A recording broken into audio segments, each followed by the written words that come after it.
To order the March 11th, 2022 public hearing of the City of Prescott Preservation Commission. Members of the commission present are Mary Ann Suttles, James McCarver, Richard Sprain, Michael Mirko, Mike King is attempting to get on via Zoom. We will let you know. Rob Johnson, and I'm Robert Burford, the chair of the commission.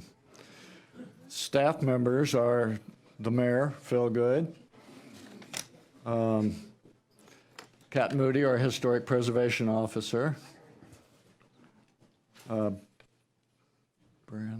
I don't see, George Worley, he's operating out in the hallway this morning. Tammy DeWitt is handling the Zoom side of this in her office. Kaylee Nunez, our recording secretary. Councilman Steve Shiska from the council. I do believe that's who I see available. This is an open public hearing and is being videotaped and tape recorded by the city. The proceedings are being televised by representatives of the public media, local cable and/or radio stations, and may also be rebroadcast. The number of commission members present is 6. It will require 4 votes for a majority. An important note is that all parties wishing to be heard in these proceedings will be expected to state their name and address for the record, come up to the podium, speak into the microphone, so that we may know who is speaking and can have them on record. Please turn off your cell phones, electronic media of any sort, so we don't get interrupted by that. And if you are not speaking, if you're on Zoom, for those on Zoom listening, please mute your speaking device in order to minimize background noise.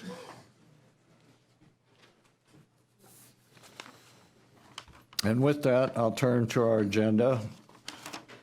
Our first item of business is the previous month's approval of the minutes from February 12, 2022.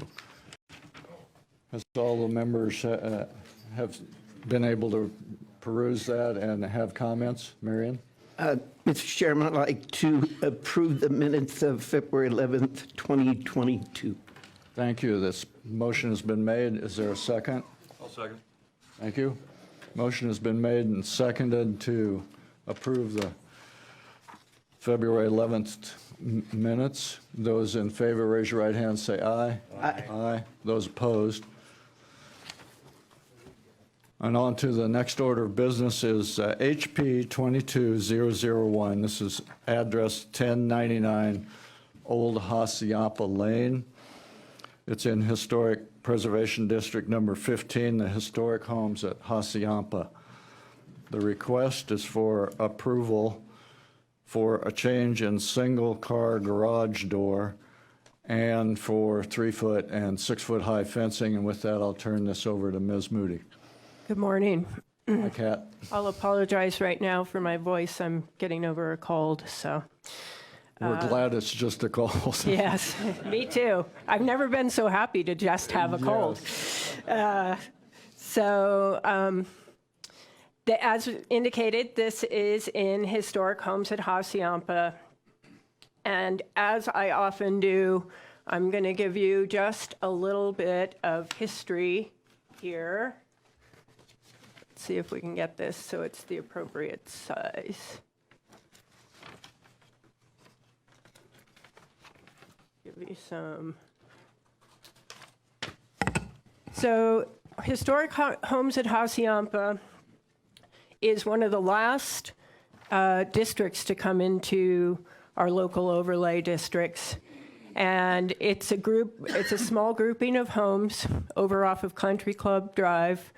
And I'm going to move through these slides pretty quickly, but just to give you an overview of the history of this area. So originally, it was a very large piece of land that was a ranch, and it housed an early gun club for Prescott. And in the early 1900s, a portion of it was acquired to develop a golf course. And the original golf course was just sand and oil fairways, so no grass. And in 1919, the grand opening of the golf course, and some of these are old postcards that depict how the course looked in the early days. And the golf course was expanded when it was acquired by Harvey Corey in 1921. And he did improvements to the course, developed the fairways and greens. And he moved here because of the climate for his daughter's asthma condition, as many people did during that period of time.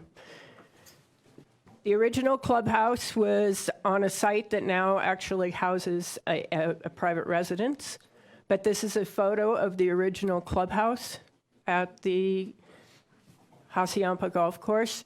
So on the map on the right, this is the original clubhouse. This is a private residence at this point.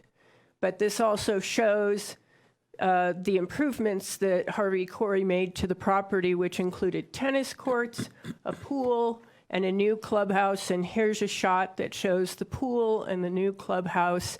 These were native stone structures.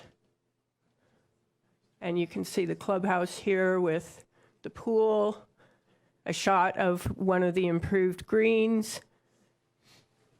And it became the community hotspot in Prescott.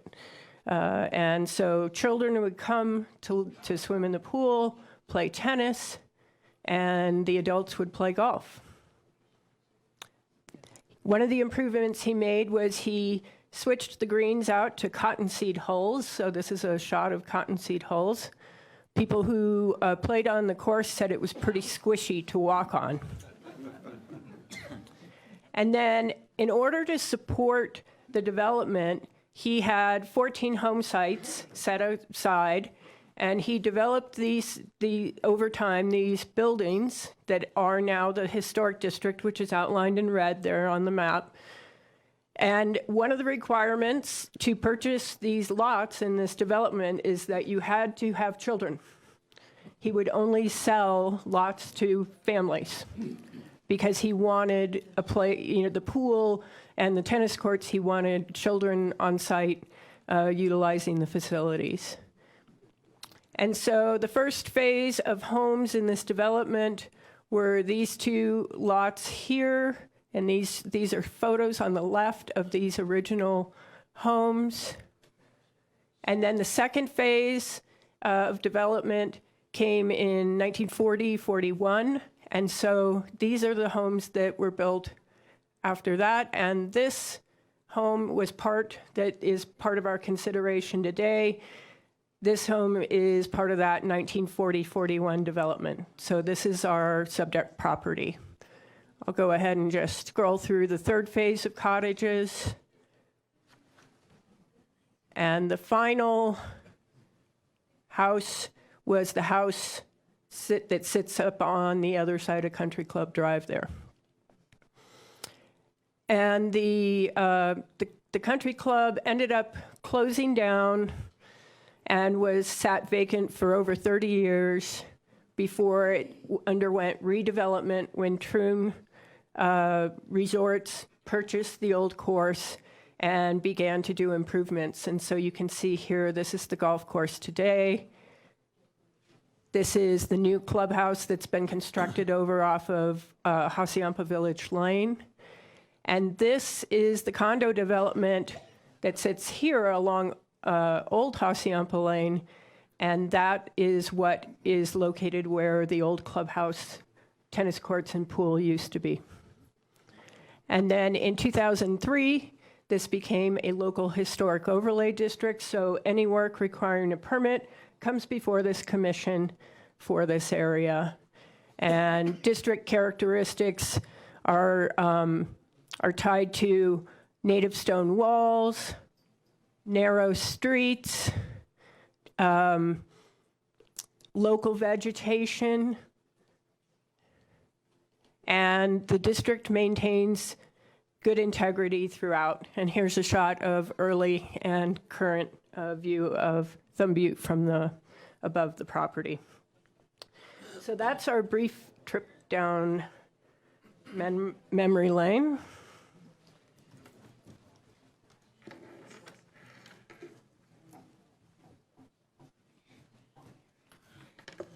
So this request is for a new garage door on the garage that you see here to the right of the main house. This is an old stone garage structure, and this is likely the original garage door. There is another garage on site that was an addition to this property. It received a variance, the property received a variance in 2003 to construct this two-car garage off to the side. And the proposal is to replace the garage door on the single-car garage to match these two doors that are found on the double-car garage. Oh, this is a sensitive mouse. This is a shot from inside the single-car garage. It gives you an idea of the construction of the door that's currently in place. The proposed door type is this stamped carriage house door. And here's another shot that shows the construction of that door. It has some relief. And then the windows at the top are this underlined window style. It's a paneled window that does match the existing double-car garage doors. The second part of this request is for fencing. And this is a map of the site. So this is the house. This is the single-car garage here. This is the double-car garage. And I've outlined in color the different fencing types that are being requested. The red is a 3-foot black steel fence, and I have got a couple of photos of that coming up. But I'll first go through all the fencing types. So that fence is being proposed behind the double-car garage, behind the single-car garage, and as a dividing between the two terraces of the backyard. And that's an open steel 3-foot fence. The purple line here along Diorda Lane is a 6-foot high metal fence. And then along the dividing line between the adjacent property is a wood privacy fence. And then there's a few gates. There's a 6-foot gate here that matches the metal fence found over here. And there's a 3-foot gate between the single-car garage and the house here being proposed. This is a shot of the 3-foot steel fence. And this is a shot of the wood fence that's being proposed to be used as a privacy fence between the neighbor and this property. And I do have, let me bring this up.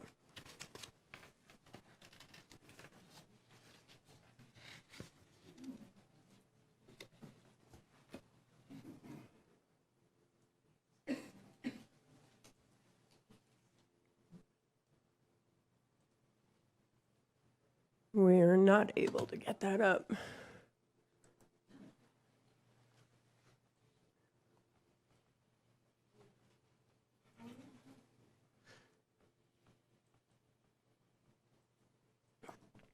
So I'm going to bring it up here.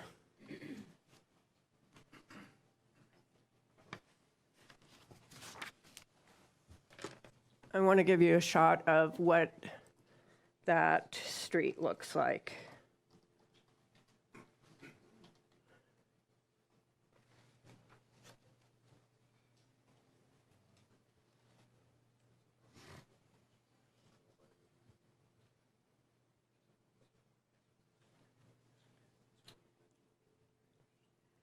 But it's not going to work, so we're going to forgo that.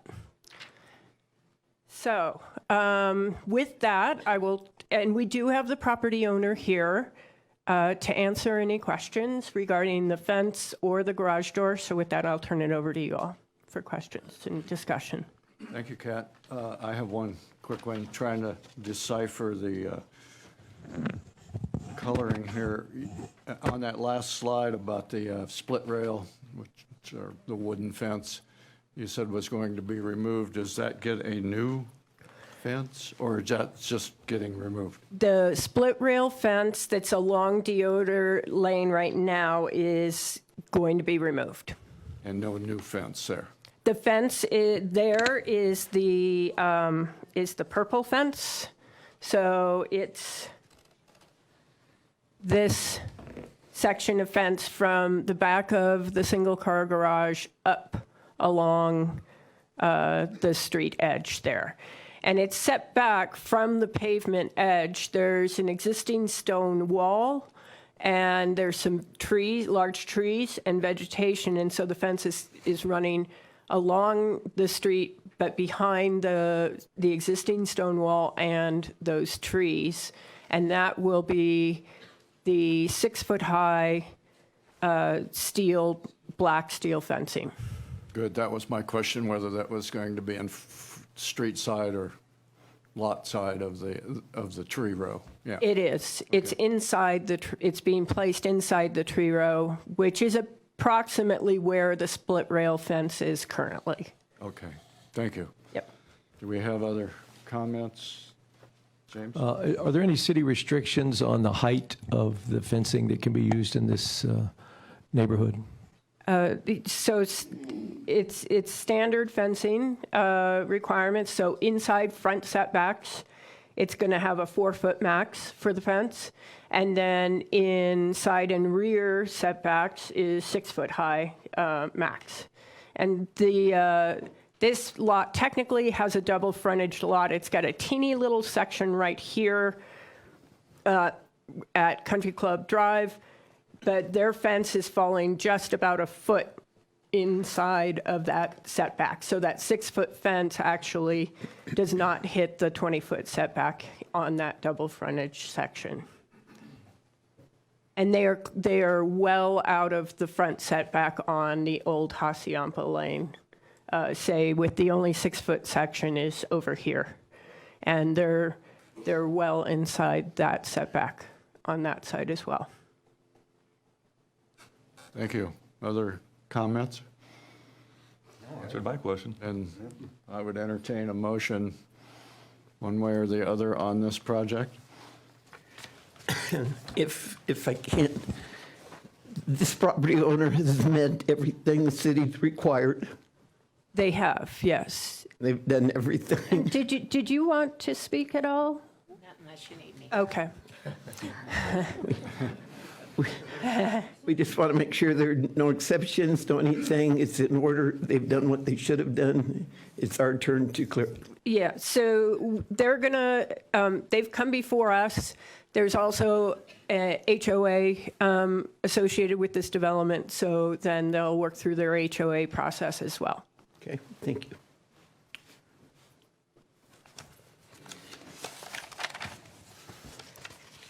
This includes both the garage and the fencing? Yes, One motion? that is the request.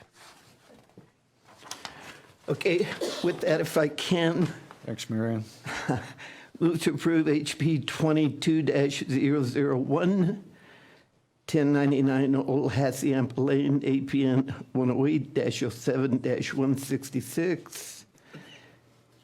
Historic Preservation number 15, Historic Homes at Hacienda requests the approval for the change in the single-car garage and the 3 and 6 foot high fencing. I'll second that. Nicely worded, I'll second it. Thank you. The motion has been made and seconded to approve HP 22-001. Those in favor, right hand and aye. Aye. Those opposed? None. The motion carries. Good luck with your project. Thank you. Our next item, item 3 at 109 South Pleasant Street, has been bumped from this agenda. They had a medical emergency, and we'll be seeing that item in April. So we're moving on to item 4. So item 4 is a study session review of this proposed project.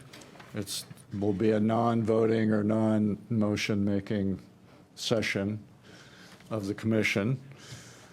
And it is HP 22-003, 138 South Montezuma Street, primary address. Parcel number 10902-014A, Historic Preservation District number 1, the Courthouse Plaza. There is a request to review and input on proposal for demolition of existing building and construction of 6-story hotel. And just a brief statement on procedure here. Ms. Moody will give a presentation, and as I understand it, the owners then will have a chance to present their proposals. And then Ms. Moody will have another presentation, and then it will be open to us as commissioners. And we will try to get everyone who wants to be heard. And Ms. Nunez has a card system that we will follow in no particular order, as I understand it. Yeah, that's correct. So there are speaker request cards that were at the sign-in. So if you missed those and would like to fill one out, please do so and just turn it in to me. Okay, thank you. And with that, I'll turn this over to Ms. Moody, our preservation specialist. Okay, thank you. This is, again, a brief history of this site, just as a point of reference. So the earliest pictures we have of this location are via the Sanborn fire insurance maps. And so this is a sort of a sequence of what the use of this property was through time. And so in 1895, on the map here, this is Whiskey Row pre-fire. And these would have been completely wooden structures with wooden sidewalks. And after the fire, you can see, a huge number of buildings behind the alley there are cleared. And the next mapping date is in 1901. And Whiskey Row was nearly completely rebuilt in the 2 years following the 1900 fire. So this building, this site was reconstructed in 1901. And through history, it's been saloons, restaurants, secondhand stores, and barbershops. It's been a variety of businesses here. And the final mapping we had, it was in 1948 for this location. So it continuously operated as either retail or restaurant.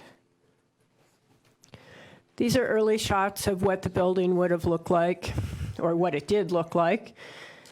This is this building with this is obviously a 4th of July parade with all of the, flags and red, white, and blue streamer type decorations. This is the Arts Prescott building right here in this parade photo. And this is the building as it was reconstructed after the 1901 or after the 1900 fire. This is another shot clearly showing the history of fabric awnings in this district. Early on, they were all retractable awnings. And so this has that same building. This is Arts Prescott. This is Ian Russell Gallery now. And this is the building with its brick detailing on the front facade. And another shot that shows it from the other direction. So this is the building here. And this is a 1940s view of Whiskey Row at night, probably one of the most famous nighttime photos of Whiskey Row during a period when a lot of neon signage was introduced to the district, which is still encouraged today. This is a 1955 aerial. It's ironic because it's a better quality aerial than many of the later aerials we've had flown in town. And we reference this 1955 aerial on a regular basis. You can see this is the building occupying the front half of the lot. It looks like there's a tree back in the parking lot there back in 1955. And then behind this property, what's now the parking garage, in this case, was a construction materials storage. This is a 1960s view of Whiskey Row. The building in question is here in the middle of this lower photo. You can see the facades by this time have changed substantially. And one of the reasons, so this is also a 1960s view. This is Arts Prescott, and this is the building in question. And the reason for the major change in building facade was this storm from December of 1967. So this was the great snowstorm of 1967, which hit all over the country, but in Prescott collapsed a lot of roofs. And one of those buildings, several of them, were this section of Whiskey Row. So this is Western Auto after that storm. And so this is right in the section where that old 1901 facade came down and reconstruction happened shortly after that. So that's our trip down memory lane. Let me go through the proposal. I'm going to present a brief overview of the proposal. But first, I want to talk about how we got where we are today. The property owner, this is the first time this item has been brought before a public body. The property owner over the last several years has come to pre-application conference. This is a weekly meeting the city holds. We call it PAC. Those meetings are designed for either potential property owners or existing property owners to vet proposals with the city to find out what fire requirements will be, what building requirements will be, what historic preservation requirements, what sanitation. All the city departments weigh in at these PAC meetings. And they, property owners oftentimes present ideas just to see if they're even viable. So we've seen several submissions from the applicant at PAC meetings, and They were not all hotel proposals. We have seen proposals for potential of condos with parking underneath and other items. But more recently, at PACs that the applicant has come to, he has been presenting the idea of a hotel on this site. And so he has worked through that process with PAC. These are not voting type of meetings. It's just a way to flush out what the requirements might be for a project. So this meeting is the first public input kind of a meeting on this project that the city has seen. The proposal is to construct a 6-story hotel. This is Arts Prescott to the right, and then the trading company building to the left. There's currently 3 storefronts in this stretch of Whiskey Row. The Mountain Spirits Gallery, right in the center is Harley Davidson, and then Wild at Heart. And those are retail spaces that are leased, 3 retail storefronts in a single building. The proposal is to demolish that building. That building is not listed in the National Register because it was a reconstruction that happened in the 1960s. So when this district was formed, that building was too new to qualify for the National Register because buildings generally have to be 50 years old or older. And so when the district was formed, this structure was too recent to qualify. The proposal is to demolish this building. The Historic Preservation Master Plan does qualify the building on our property inventory form. It's listed as an integral part of Montezuma Street and Whiskey Row streetscape. So while it's not listed in the register, it is part of the district, and it is considered an integral part of Whiskey Row. The proposal is to reconstruct a building that had the sidewalk edge is 2 stories high, with this tower element being three stories high. And I'm about to show a side view here. You'll get an idea. This front portion on the rooftop of the 2nd story is proposed to be a wine bar type establishment. And then that's 20 feet deep. And then from there, the full 6 stories extends above there. So this is the view from the south looking north. So this is the entry on Whiskey Row on the right-hand side of the screen. This is the proposed wine bar rooftop terrace. And then the full 6 stories of the hotel here. An entrance is planned in the alley as well to serve for guests entering from the alley and the parking garage. This is the alley view elevation. And so you can see, the entrance, a back lobby, and then full 6 stories here. This is the view from the north side. So again, terrace, rooms on these other floors, and then 2 rooftop terraces here and here to be used for event space, weddings and conferences and activities.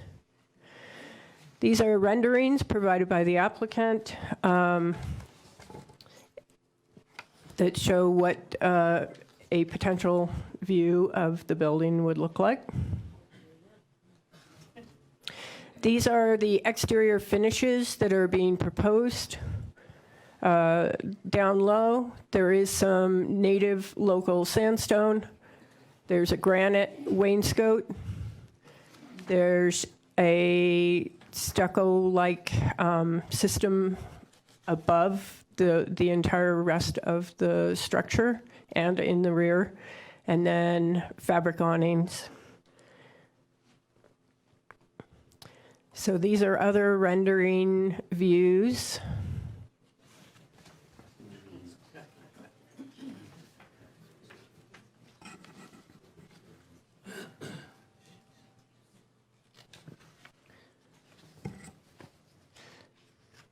That's a view of those rooftop terraces from above. This is an alley view. And the alley entrance.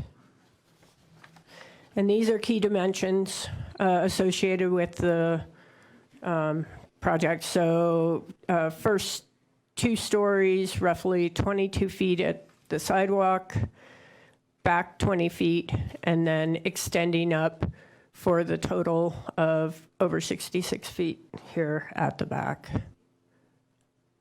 And these are those same dimensions from the rear of the alley. And with that, I'm going to switch out the thumb drive here, and I'm going to offer Jim Grissett, who's the applicant, a chance to present his further explanation on the project, and then I will come back with an analysis of the project afterwards.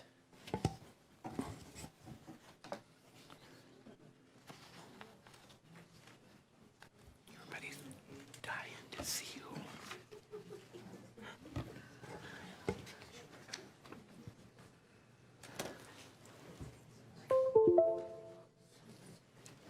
So Jim, can you tell me what I'm looking for here?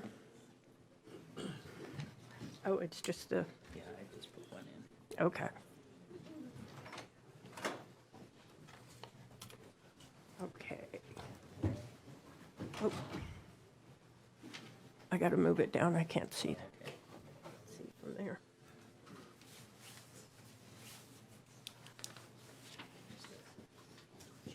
There you go. Hey, how are you doing? Just let me know and I'll just forward. I can do it. This is just one of these. Yeah.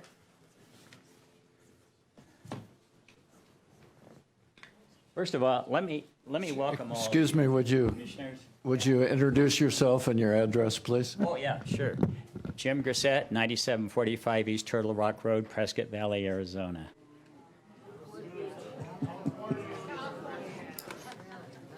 Welcome and thanks for being here this morning and learn about my hotel project. Before I begin my presentation, let me mention a little bit about myself. First of all, I just didn't arrive here in Prescott to build a hotel and leave town. Jim, could you speak closer to the microphone, please? How's that? Can you hear me? Okay, great. Sorry about that. As I started to say, first of all, I didn't just arrive here in Prescott to build a hotel and leave town. I've owned property here for over 30 years, and my principal place of residence is in Prescott Valley, and I am a veteran, by the way. I grew up in a family that has continuously been farming and ranching in the United States for over 120 years. When I was a kid, I drove tractors, worked in fields, and so forth. As you know, typically a project such of this might be presented by a major Phoenix architectural and public relations firm. Because I'm so passionate about the Prescott Plaza Hotel, because it is a personal effort on my part, I'm standing right here in front of you this morning, ready to answer your questions and concerns, etc. I love Prescott. I bought this property on Whiskey Row because of its dramatic location and to enhance and bring new life to Whiskey Row and the downtown business district. Don't you think after 120 years, maybe it's time to elevate Whiskey Row just a little bit?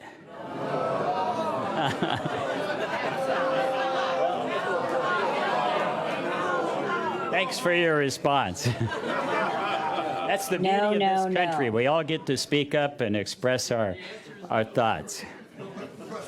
So the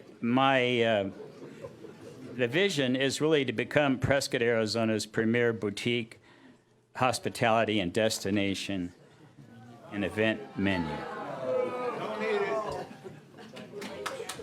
There's a lag. I have a question if I Yes. can. How long, Jim, have you owned this property on Whiskey Row? About 7 years. Thank Yes. you. I bought it from the Barrett family, and of course, they previously had a building approved for this site back, I think, in 2008. And I'll mention it later, but that particular building, if it had been built and it was approved, would have risen about 38 feet straight up from the sidewalk, a lot higher than what I propose here today.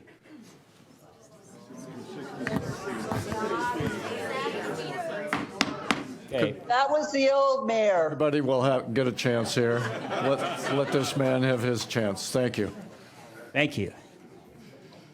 Facing the Courthouse Plaza at the center of Whiskey Row, the Prescott Plaza Hotel is a new 53-room boutique hotel within the Courthouse Plaza Historic District. With such a landmark and legendary location, the design of the first new major building on Whiskey Row in 120 years has presented a formidable 4-year challenge and is a collaboration between Ray Spencer and I. Ray is a former chief executive, a creative director for Walt Disney Imagineering. He has extensive background in hospitality and Western history. He has created the various exterior and interior design concepts considered, culminating with the design you're going to see today. My background is in real estate development, including hospitality experience. As I mentioned, I've owned property in Prescott for nearly 30 years. In documenting some of the various designs considered and for historical purposes, concept sketches and renderings are presented herein with the exciting end result of honoring the city of Prescott, past, present, and future. Initially, we conceptualized a new structure covering the front one half of the lot and rising from the sidewalk, similar to the Knights of Pythias building dedicated in 1895 at 105 South Cortez. Ultimately, we passed on that concept as it did not conform with the scale of adjacent Whiskey Row historic buildings and facades. We also considered saving the existing building, and that was the first thing we looked at, by constructing the hotel in the undeveloped area facing the alley with the existing right or center commercial spaces serving as the hotel's lobby. We also entertained the idea of a rooftop terrace and additional third-floor terrace over the original building. With a history nearly as rich as Whiskey Row itself, we also focused on the Whiskey Row alley facade in an effort to foster new life and excitement to the alley and provide access to the garage on granite. Ultimately, we abandoned the idea of retaining the original non-historic building in favor of an entirely new ground-up structure. Next, you'll see sketches by Ray Spencer exhibiting the evolution of our new ground-up design, followed by our presentation of the Prescott Plaza Hotel. I'll just scroll through these quickly, some early sketches of what we looked at for the street facade of the lower level. And there's the back of the hotel. So the hotel features 53 rooms, including 4 king suites with private balconies facing the Courthouse Plaza, 45 king guest rooms, 4 ADA-compliant guest rooms, 3 conference and private dining rooms, 2 rooftop terraces available for weddings and other special events, a third-floor terrace and wine bar overlooking the plaza, a spacious and welcoming lobby with a stone fireplace, and presentation balcony featuring a Steinway concert grand piano. Facing the Whiskey Row Alley, the back of the hotel will feature a hotel mercantile shop, an entrance for guests, and an elevator for guest catering and deliveries. As you will notice on the Whiskey Row rendering in south architectural elevation, we made every effort to stair-step the building back from the sidewalk. Therefore, the hotel rises 22 feet, and Kat mentioned this, I know, but the hotel rises 22 feet from the sidewalk, similar to the existing building. Then it sets back 20 feet and then rises 33 feet. It then sets back another 29 feet before it rises another 11 feet. So here's the view. You've all seen it. I think Kat covered this beautifully. The only thing I would mention is above the awnings, We've got copper friezes, and I'd be looking to city residents to come up with ideas for those friezes. The windows are all territorial style windows, wood windows, custom built for the hotel, along with the doors. You'll see the umbrellas up on the terrace and a glass parapet where people can sit and enjoy the view. The roof over the lower stairway tower, that's a copper representing the copper history of Prescott, copper standing seam roof. And then, of course, above that are the rooftop terraces. There's a wainscot to protect the lower level from damage from people putting their feet up there, and that's granite. And then above that is sandstone from Dunbar up in Seligman. The interior of the hotel will feature a number of things. One, there'll be a truss-like bridge structure running down the middle of the hotel that carries the area above it, sort of reminiscent of an old bridge. Off to the left, near the check-in area, you'll see some repurposed bricks that'll be repurposed from the back of the hotel when it's taken down. There's a balcony with a piano. Off to the right is a fireplace, and we feel that it'll be a very wonderful focal point for the city of Prescott. Here's a view from the plaza of the hotel, and then a look from the south, east, from the northeast. Here's an interesting shot, and I often wonder when I look at the St. Michael's of what everybody'd be saying if I was trying to build that on the corner of Willis and Montezuma today. It's a pretty substantial building, of course. But if you look down the street to the left, you can barely see the proposed Prescott Plaza Hotel. Here's a picture of the rooftop terraces, as Kat showed you. And today, there's a movement to clean up and revitalize the Whiskey Royale and make it a fun new public space. Many improvements have already been completed, including Tivoli lighting, a large mural, and archway signs, and it all looks very nice.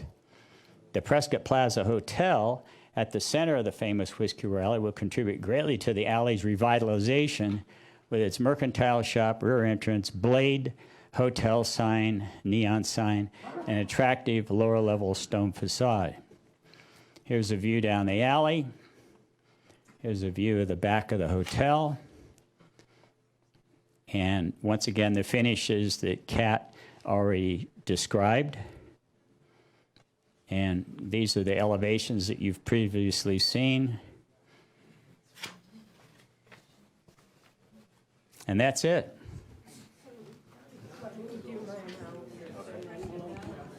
Perfect. Okay, great. Thank you very much. Thank you. Thank you, everyone, for your courtesy. Please, thank you.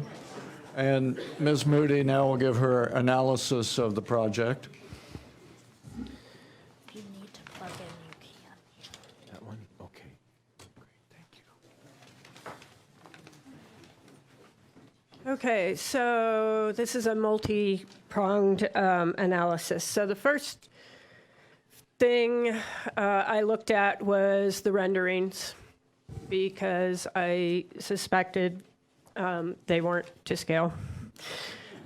And so this is just a two-point perspective analysis done comparing building heights that are known heights based on the perspective. So the view from St. Mike's that Jim just pointed out, you can see where I've placed the theoretical top of the hotel there in that rendering. This is just to let you know that those renderings are not a to-scale. They're an artistic representation. So this is the rendering from the other side. So, you know, the building height reference is there for you to be able to see exactly what you'd be looking at. And again, here, this view. So those renderings are not to scale. Keep that in mind. Let's look at the facades next. Back in the late 80s, Bill Otwell did a series of sketches of actually all four sides of the plaza and a few other sections of Prescott buildings downtown. And so these original facade sketches are from that grant-funded project, and Bill was the architect who did these facade sketches.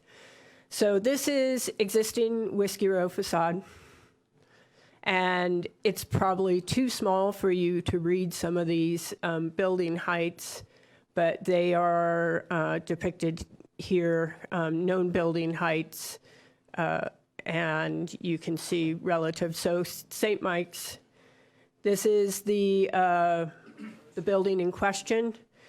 The gray dashed line here that extends, across a good portion of the center is the parking garage behind, which tends to be right around 50 feet. It varies depending on where you are. And then the blue dashed line here is the courthouse building on the plaza, just as a point of reference. So averaging about 53 feet tall at most of its parapet. Can I ask you a quick question? The TIS building on Cortez, do you know the height of that building? It's a 3-story building, so it's going to be in that 40 some foot range. All right, thank you. Similar to the St. Mike's, mid-40s. It might be up at 49 even. This is the proposed building in that same space. So just giving you an idea of what the change in the full Whiskey Row facade would be from existing to proposed. And of course, the only change in the Whiskey Row facade since Bill did these renderings, and I've kind of ghosted those buildings that were lost in the fire of 2012. And those are now the Holiday Courtyard.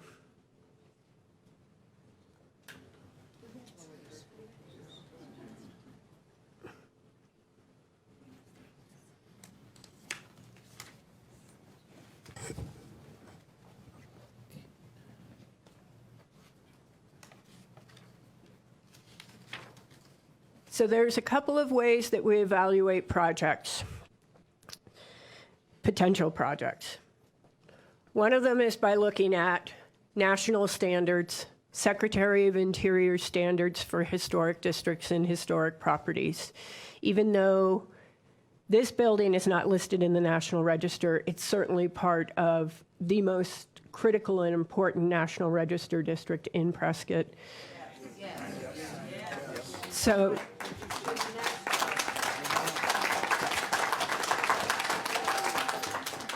this is it eligible as it says now? You said 50 years if the owner.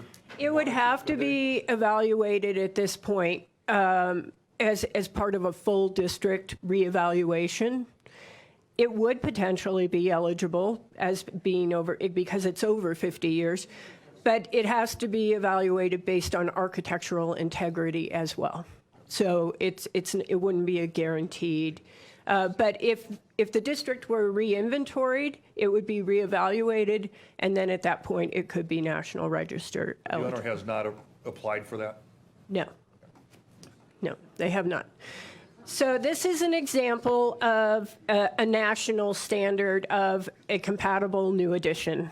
And this is a generic graphic, but it has a fairly similar representation of buildings as Whiskey Row. So I'm including it here as a point where a new building would have similar scale and massing to the other buildings on site.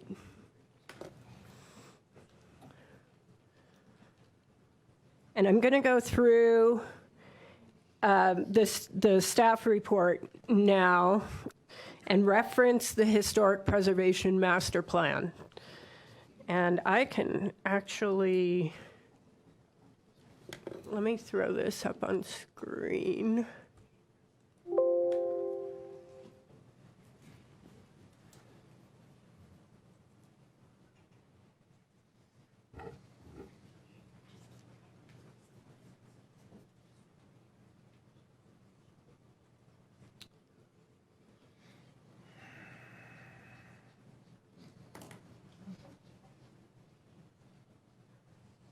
Sorry for the delay. The change out in the thumb drive.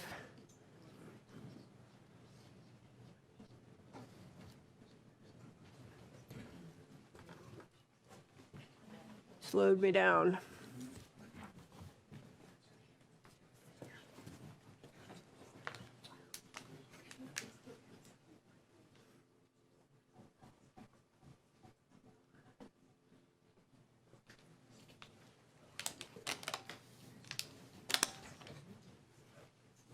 So these are some of the analysis points from the Historic Preservation Master Plan.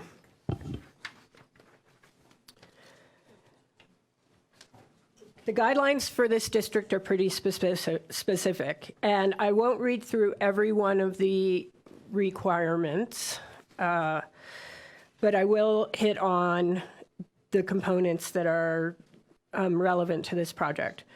Requiring 0 setbacks, so building right at the back of sidewalk, and 0 side yard setbacks. Encourage continued use of alley for service. Adhere to the historic height ranges for 1, 2, and 3-story buildings. Encourage historic building proportions as stipulated in the text, and I'm about to get in more detail.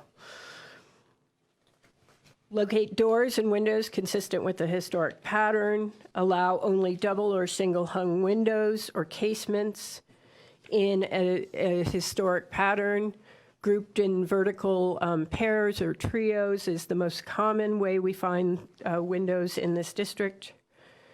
Encourage storefront openings at the street side. Encourage transoms above the doors. Vertical orientation of windows. Window spacing consistent with the historic pattern. Require brick or stone as a major exterior material. Do not allow stucco on buildings except where the material has become historic in its own right. Integral and natural colors of a neutral tone. Wood for windows and doors. Detailing and design consistent with the historic pattern. Do not allow demolition in the district unless certain conditions are met, and I'm about to get to that. Replace demolished buildings with buildings of massing and scale to contributing buildings and the same massing and scale to the contributing buildings in the district. Keep all alleys open and usable. Encourage use of fabric awnings. So the master plan text on demolition is one of the points that deserves further consideration. Demolition within the Courthouse Plaza district should not be permitted unless one or more of the following conditions are met. The building is a non-contributor. The condition of the building has deteriorated beyond the point where it can be rehabilitated, or the condition of the building is such that it becomes a public nuisance because of safety, aesthetics, and condition. That was the case with the fire of 2012. Those buildings were no longer viable, and so they did receive a demolition permit. If a building is demolished with the official consent of the Prescott Preservation Commission, it shall be replaced with a building of similar scale, massing, and scale as contributing buildings in the district. The guidelines set forth in this document shall, in all cases, be followed for new construction to maintain the character of historic downtown Prescott. The master plan text on scale and massing indicates a significant part of this in the district is the relationships of building width to height to attempt to achieve the balance between elegance and endurance. One-story buildings should be between 16 and 24 feet high, two-story buildings between 28 and 36, three-story buildings between 40 and 48. No building shall be greater than 48 feet in height. I do have a question, Karen. Okay, thank you. Reserve that, please. Do we know the width of the building? 50 feet. Do you? 50 feet. it is feet. 50? Yeah. Okay. As a general rule, the wider the building, the taller it should be. And it goes into further detail there. The overall mass of the building is balanced by an open and accessible front floor and doors and windows with a strong vertical orientation. The master plan text on doors and windows, it is reiterating the vertical nature and the grouped in pairs or trios that we find in the patterns of buildings within this district. Emphasizing single and double hung windows and casement windows. Sliding, awning, hopper, and jalousie windows are not acceptable. Materials and details section of the master plan indicates materials contribute significantly to the character and are often the first identifying element of a building. Much of the character of the buildings in the district has as much to do with the use of materials as it does with the siding and massing. Thus, using only compatible materials is strongly encouraged to continue the design theme established almost 100 years ago. What that means is brick and masonry, because that is a substantial reason why Prescott downtown looks like it does today, is because the Courthouse Plaza District was largely rebuilt in 2-year time frame between 1900 and 1902. And that's why we have consistency, and that's why our historic district downtown feels like it has real continuity, is because of these materials. Stucco is not acceptable. Major remodels, or stucco is not acceptable on new construction or major remodels except as an accent material. And then details are encouraged, things like cornices, friezes, pediments, accented lintels, sills, arches above window openings, brackets, and corbelling. So the staff summary, my summary, based on all of this information, so this analysis relied heavily on the design guidelines from our Historic Preservation Master Plan. That master plan is informed by the Secretary of Interior standards at a national level. Part of the requirement of Prescott as a certified local government, which is a historic preservation body that represents Prescott locally rather than having to go to a federal source for guidance. This commission is one of the requirements of being a certified local government. So is having a master plan with guidelines that are in keeping with national guidelines. Those guidelines informed these guidelines, or the national standards informed these local guidelines. So this analysis is a reflection of both a nationwide effort for historic preservation and also a local grassroots effort led by people like Elizabeth Ruffner early on. The proposed project does not conform with the historic Courthouse Plaza district.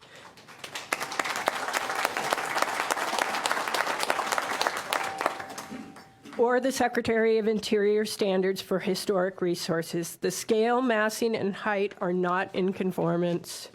The architectural style, window and door pattern, and facade materials other than the local sandstone are not compatible with the district.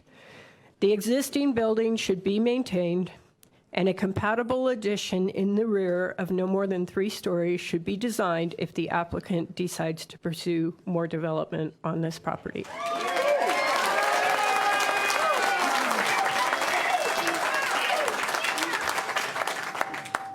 So before we open up questions and other greater public comment, I have the State Historic Preservation Office is joining us via Zoom.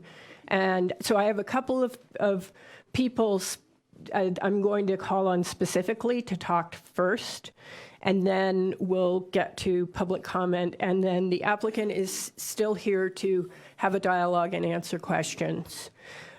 Pat Darlene is with us via Zoom, I believe. I'm here. Okay, Pat is the architect for State Historic Preservation Office, and I am going to turn it over to you. Thank you, Kat. My name is Pat Darlene. I work for the State Historic Preservation Office at 1110 West Washington Street in Phoenix. And I am the architect for the State Historic Preservation Office. Yavapai County Courthouse Plaza was listed in the National Register of Historic Places in 1978, one of the earliest historic district listings in the state of Arizona. Prescott is historically significant as the territorial capital of Arizona, and the Courthouse Plaza is the heart of the community.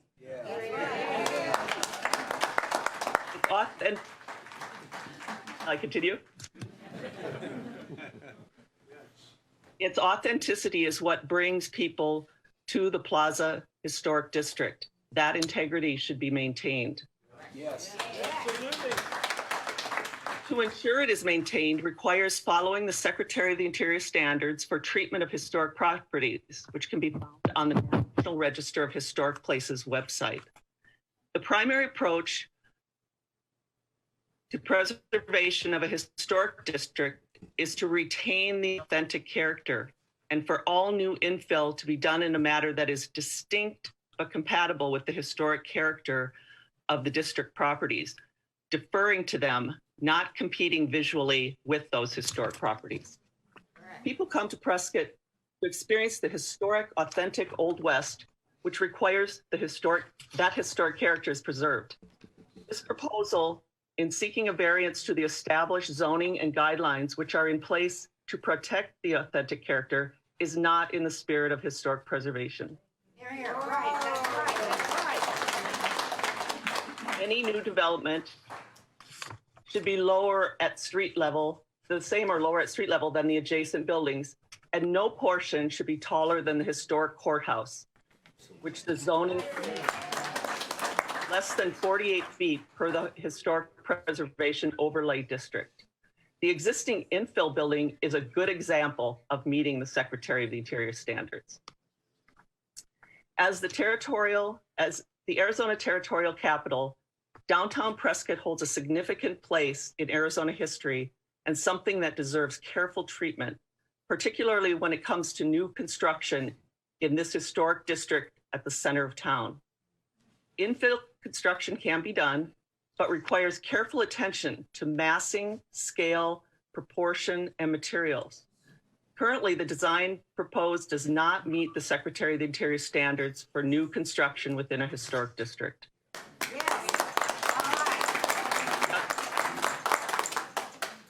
The Yavapai County Courthouse Plaza has risen to a national attention and received an award from the American Planning Association in 2008 as one of the top 10 public places in the United States, along with Central Park, the Santa Monica Pier, and others. Just this year, 2022, Prescott was named the #2 most Western town by True West magazine. If new construction around the Courthouse Plaza is not done with care and sets a precedent that others follow, the original character of Arizona's territorial capital could be lost, and with it, listing of the historic district in the National Register of Historic Places. That would not only be a loss for the local Prescott community, but for Arizona overall. Delisting would also reduce opportunities for the owners of historic properties within the district to obtain grants and property tax incentives to assist them in maintaining and rehabilitating their properties, which would potentially be an economic loss for Prescott. People visit Prescott to experience the authentic character of the community. Please hold to your historic preservation design guidelines and ensure any new construction in the Yavapai County Courthouse Plaza Historic District meets the Secretary of the Interior standards and the City of Prescott Historic Preservation Guidelines. It will benefit the building owner and the entire community. Although our review is not required, we, as State Historic Preservation Office, are available to meet with the property owner and their architect to discuss how to meet the Secretary of the Interior standards and the Prescott Historic Preservation Design Guidelines. Please feel free to contact our office if you are interested in having that discussion. Thank you.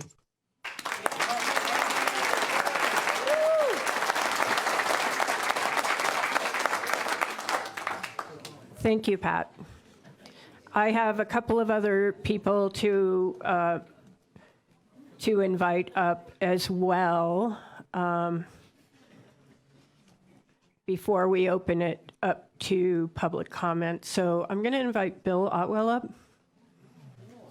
I've asked Bill to come up because of his longtime efforts in historic preservation, experience as an architect within this district, and a vast degree of experience working with historic properties, both restoration and also infill development in certain cases. Thank you, Kat, and thank you, commissioners, Mr. Chair, and commissioners, for this opportunity. First of all, I have to say Kat and Pat are a very hard act to follow. Yeah. Bill, go ahead and give your name and address, sorry. Bill Otwell, 123 East Goodwin. And they've pointed out a lot of the things that I think are important, but I'll just touch on them briefly. To begin with, I'd like to thank the commission for what you've done over the years to preserve and be the true stewards of our historic heritage, whether it's Whiskey Row or a garage door or a sign or whatever it is. It's been an amazing effort, and I'm really happy that you're still doing it. I think one of the most important things is this is the Courthouse Plaza National Historic District. So we are the stewards of this national treasure. And as it's already been pointed out, the fire of 1900, July 14th, was a great tragedy, of course, but it brought owners brought in professional architects and insurance money and rebuilt all of Whiskey Row, as Kat pointed out, in about 2 years. So we have this unique, intact street that has not been severely modified. I think another thing that Pat pointed out that's really important, that in 2008, the city planning staff and your preservation commission staff nominated the entire district to the APA, American Planning Association, Top 10 Public Places in America. That was the inaugural program. They did it for a few more years after that, but we were in that first group of the top 10 public places in America. And we're right up there with Central Park, Santa Monica Pier. Pat pointed that out, so that's very important to me. I believe this project would destroy the unique and character of Whiskey Row and open the door to future degradation of that character.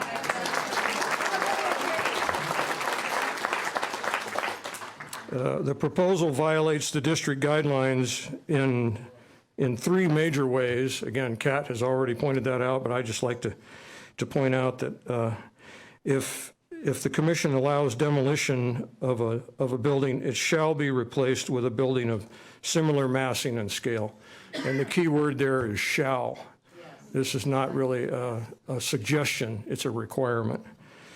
Maximum allowable heights, 48 feet. Again, as we mentioned, as was mentioned, the courthouse is is about 53. Knights of Pythias, I believe, is 47.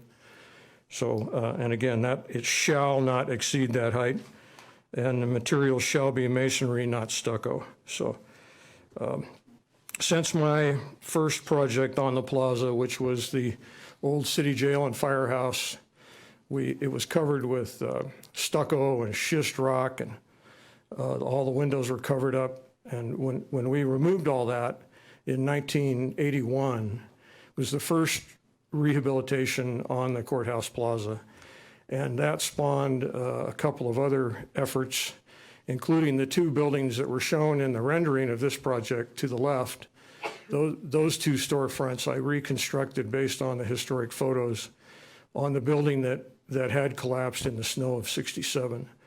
So since we did all that, we have used these guidelines as our Bible for the preservation of downtown Prescott, whether it's rehabilitation, restoration, or new construction. And I think it's important that we continue to use those guidelines. I believe we're required to use those guidelines. The project, I think, fails to meet those guidelines. It falls short of that high standard.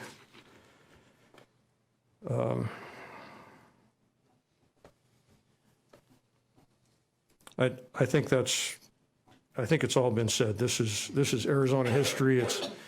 We're a national treasure, and I think we have to hold the line. Thank you very much.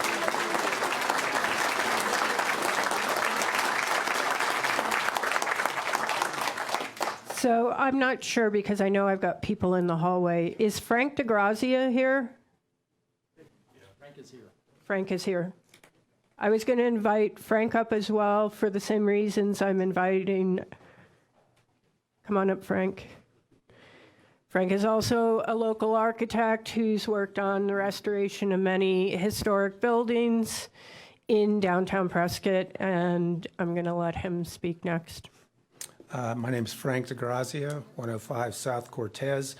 I'd like to thank the commissioner, and Kat for having this open meeting that we had a chance to speak.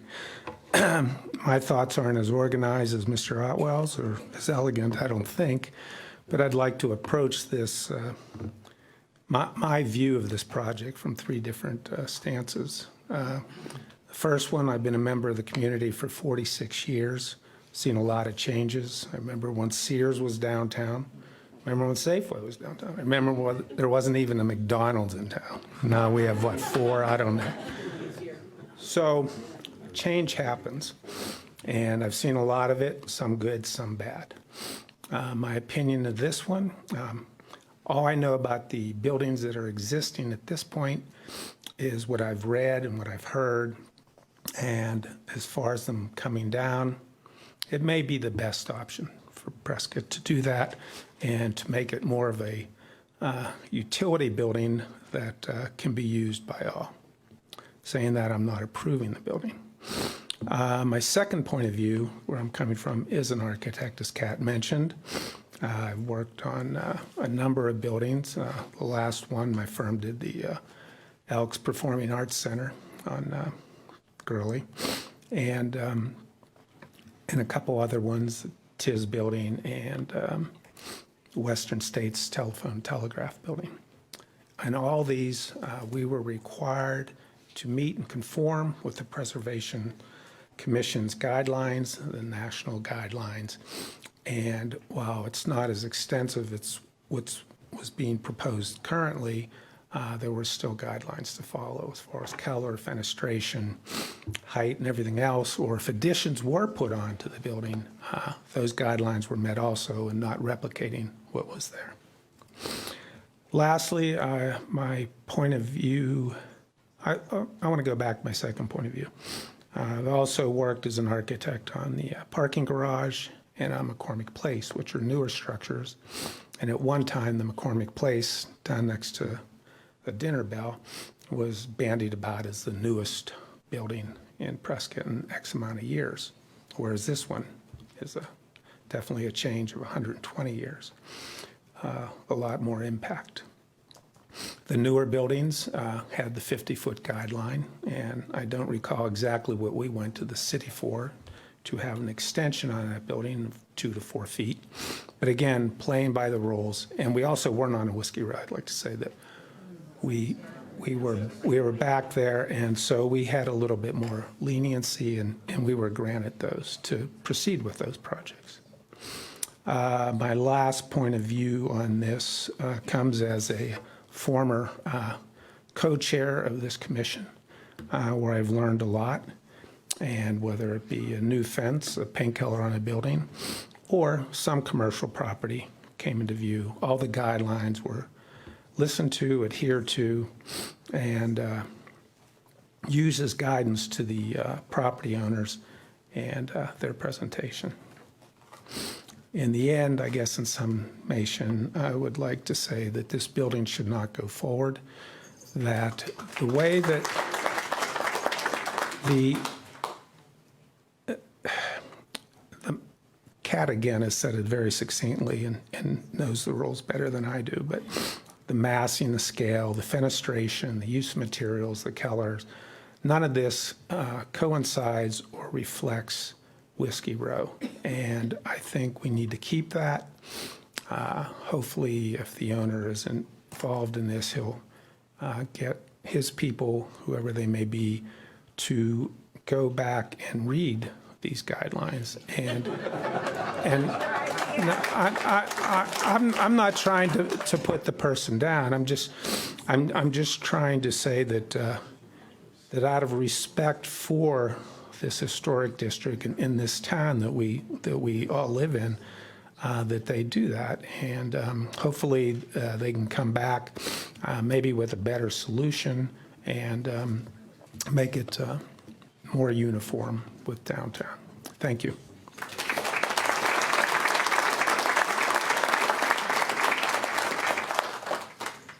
Okay, I've got one more element I want to pull up before I open it up to your public comments. In the week since the letters went out, we have received a lot of public comment. It's turned into my full-time job, just logging public comment. So this is the pie chart. It's depending on when you count, it's consistently running 90% opposed.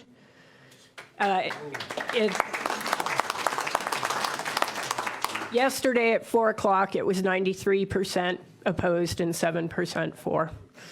I've gotten dozens of emails since 4 o'clock yesterday, but I had to cut things off so I could make the charts at some point. And then the bottom chart here is other issues. I ended up with a checkbox system to draw out the issues that people had included in their letters. And so the blue here is location. Most people felt like if you wanted to build this, it shouldn't be built on Whiskey Row. Why not? A lot of people suggested just another location not associated with this district. Some people suggested this site, where City Hall sits today. The orange bar here is people concerned about the height, which was, and then the gray is people concerned about the architectural style based on the renderings that were provided. The gold is parking, which I was rather surprised about, and certainly just to give the commission input, while parking is certainly an issue with this structure, if it were to move forward, it wouldn't be the purview of this commission to address the parking component. Planning and zoning would have to see this as well, and they would probably be the body that would be concerned about the parking element. But I do want to bring it out because a lot of people mentioned it in their feedback. Oh, totally, yeah.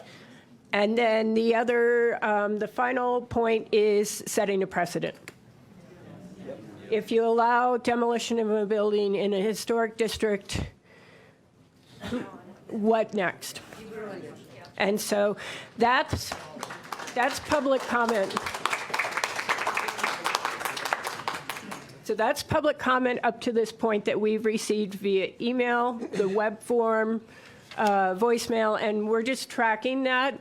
So if people want to continue to submit that, I'm continuing to track it, and it will be an ongoing project. With that, Kaylee, I think we can open things up to people who want to speak. And I will say we're going to try to allow as many people to speak as possible. Please keep your comments brief. And at some point, if the same comments have been made again and again and again, we may have to ask people to only bring new comments forward so that we can get to everybody who wants to speak. So. Kat, this is Tammy. Okay. Also, for the people on Zoom, we are going to get to you. We're going to do the in-house first, and then we'll go to the Zoom room. If you have anything more to add, then we'll ask you to raise your hand, and please don't unmute yourself until you guys have been really great about keeping yourself muted, and I'm thanking you for that. We'll call your name to speak so we can make sure we could try to get through everybody on the Zoom too. Thank you. Okay, so we will set a time limit of 3 minutes. I will let you know when you're at 30 seconds. Again, as Kat said, it helps if you don't repeat, the same concepts over and over again.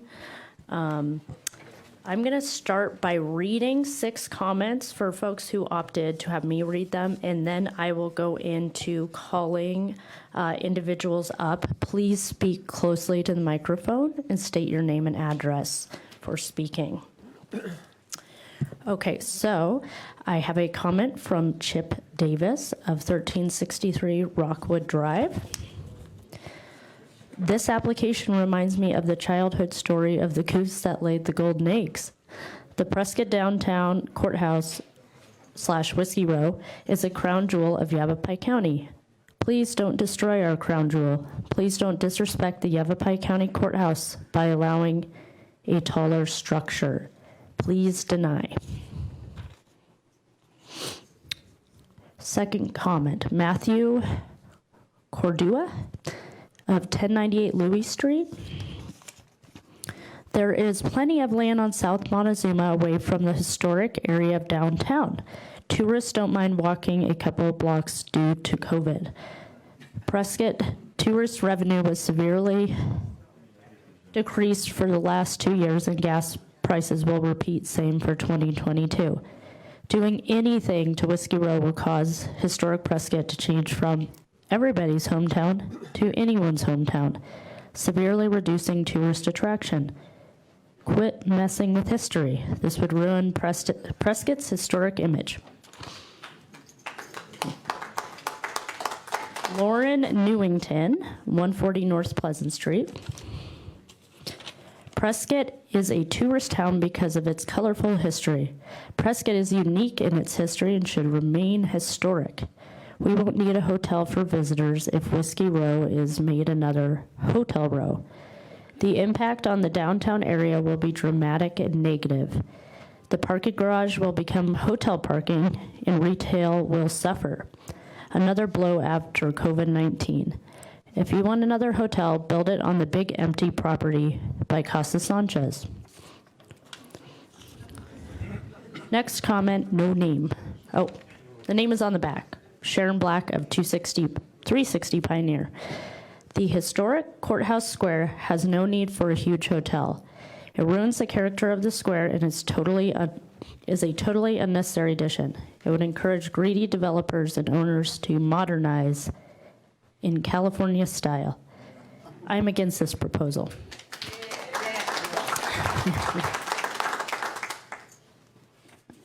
Dennis McCormick of, actually, You know what? Wrong pile. I think he wants to come up and speak. Okay. Christy Gilbalt, 1179 East Cedar Drive. Please do not grant the variances allowing this large hotel project. It is too big and will destroy the character and charm of Whiskey Row. While I appreciate the owner is a local, if he loves Prescott as he says, I appeal to him and to you, council members, commissioners, to scale this down. Okay, so now I will call people up to the podium. These are in no particular order. Again, you'll have 3 minutes. I will just let you know at the 30-second mark to wrap it up. So we have Robert Munson.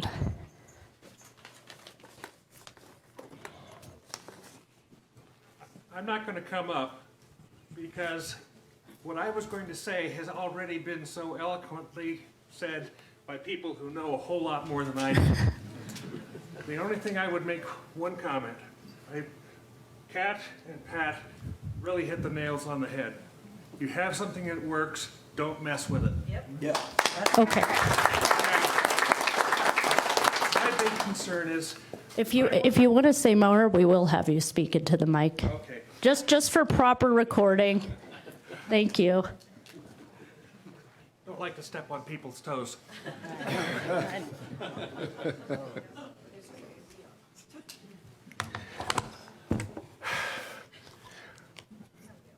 At one point in my life, I'm an architectural historian.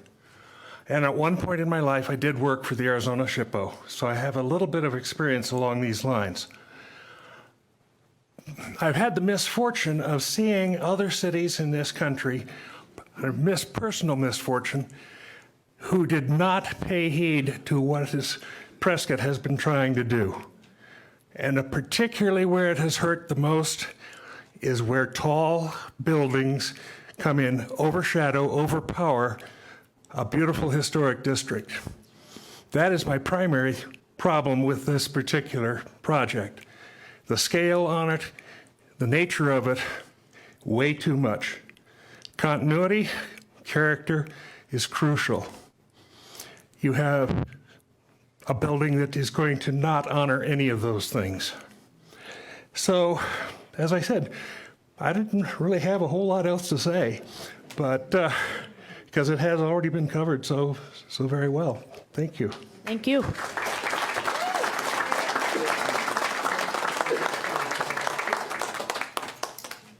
Ralph Rodarde.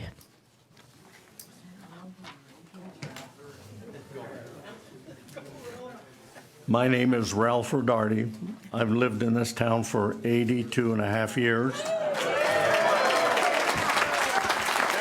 I was born here, so the thing is, in looking at this project is, I have worked with the construction industry in selling products for 53 years.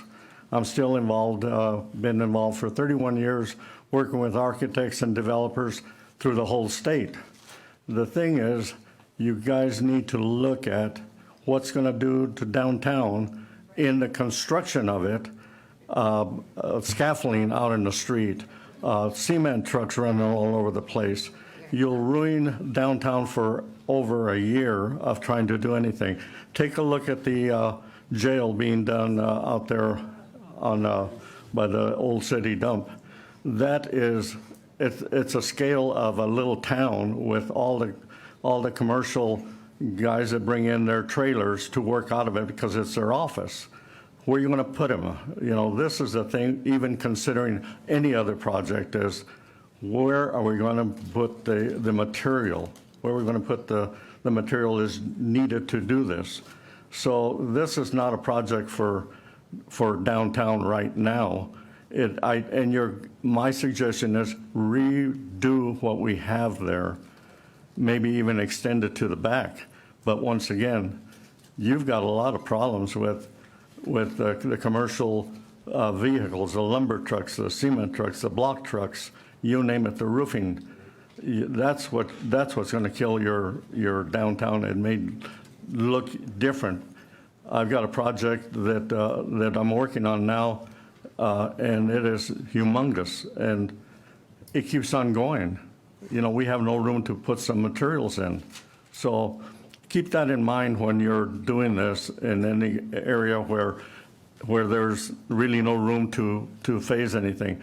A suggestion is contact the school district. They're talking, I just heard that they were talking about getting rid of the junior high, moving it up where the high school is, and building a new high school. That area over there would be perfect for a hotel. It's in the back, it can be done nicely. There's a football field for parking. There's the back where the buildings are, if they want to build another hotel. The hotel that's down on the end of Montezuma, my grandparents own that, and my cousins are the ones that sold that for the hotel. And that hotel is great. 30 seconds. It's really good. Thank you. Thank you. Mel Roop. Wait. No.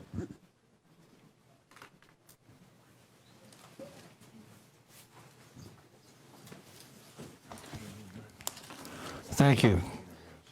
Mel Roop, 115 High Chaparral, Prescott, Arizona, 86303. I will be brief. I had a lot of comments I thought were really well thought out, and then I listened to these presentations and I realized how much of it has already been said.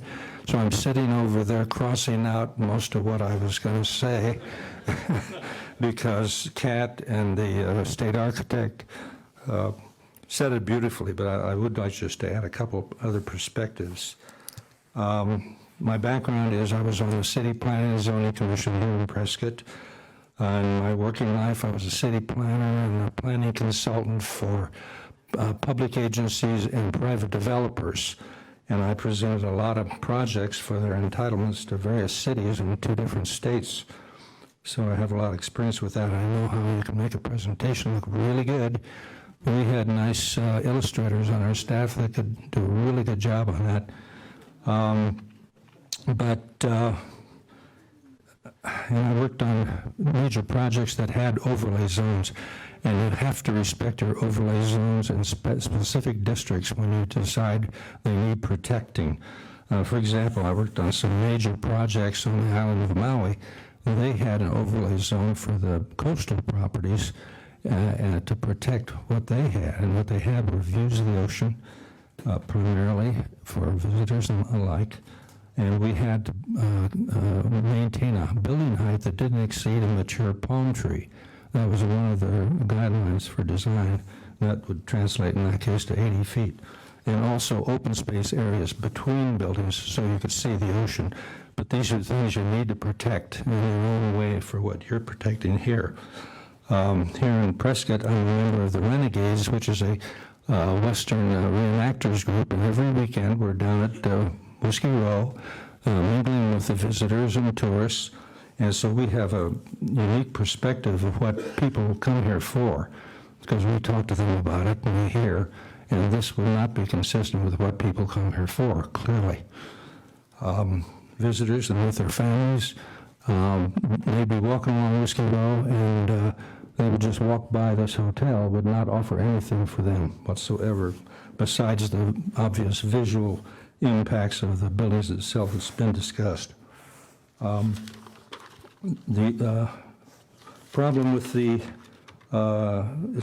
would be the tallest and most visually imposing structure on Whiskey Row, and nothing about it, the architecture that's been discussed, would add to downtown. The project, as said, would be much more appropriate on Sheldon, where the other hotels were. And I want to note about the parking issue. Parking is a big issue. Those 2 hotels had to provide their own parking on site. This project does not provide any parking. I looked at the land development code for the city, and for hotels it says parking requires 1 parking space per guest room plus 1 for each employee per shift. And this project proposes that the city subsidize their parking. Time is up. From a developer's point of view, it's a sweet deal, but it's not a sweet deal for the city of Prescott.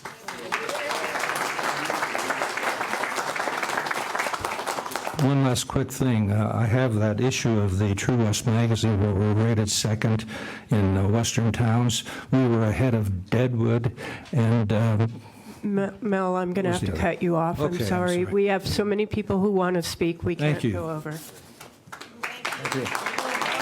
Thank you. I'm going to change things slightly. I'm going to state 3 names at a time so that the following 2 can get queued up to speak. That was a suggestion to make things move smoother. So I have Dwight Yeager, Marilyn Wedig, and Nancy Beats, with Dwight going first. Thank you. The only issue I wanted to address, because I wasn't sure it was going to come up. Name and address first. Dwight Jager, 522 Osprey Trail, Prescott. Thank you. Is the parking. And, we like to go to some of the special events. Now, the parking garage works fine for normal stuff. It's a big addition. But for special events, downtown does not have sufficient parking. We go to the Christmas tree lighting. And if you're not there by 4:30 in the parking garage, you're not going to get a spot. Now, the special events are when the hotel is going to be bringing more people into town. Then they're going to end up loading up more parking spaces, which is going to drive the Prescott residents away from the parking. So what I would just ask is, would you approve projects that are a majority benefit to the Prescott residents rather than projects that support visitors at the expense of Prescott residents? So. Thank you. I have a comment. Yes. As Kat said earlier, we are not responsible for parking, so I don't think that's an issue for this commission. Am I correct? It's certainly an issue for the project, but you are correct. As far as Preservation Commission is concerned, and you're not voting on this item today, but if it gets brought back before you at a voting session, parking would not be one of the criteria you would evaluate the project on, because that's not the purview of this commission. I'm not saying it's not an issue with the project, but this commission wouldn't be considering parking as one of the factors for approval or not, just so you're aware. Thank you. Okay, Marilyn Wedig. Finally, a woman. Yeah. Me in Charlotte Hall. My name is Marilyn Wedig, and I live at 1716 Alpine Meadows Lane, Unit 1502. Okay? I came to Prescott originally when I was 5. For some of you that might think it's not too long ago, but it was quite a while. Loved the square then, remembered it, and 64 years later, we chose to move back here because of the sense of place, the historic character. The courthouse square and its components are the heart of Prescott, and we have a sense of place here. I think we've covered a lot of the other aspects of size and parking and all of that, but one that we didn't mention are the 3 guys that have shops in that building. The gallery has been there 21 years. The little sign shop makes you smile. And somebody in some comment online said Harley Davidson wasn't appropriate. Well, for those of you who don't know this, in the olden days, they used to have bike races on bikes without brakes between Prescott and Black Canyon City, and you can go see them at Charlotte Hall. But I'm a believer in keeping the integrity of this town and what it stands for. Thank you. Thank you.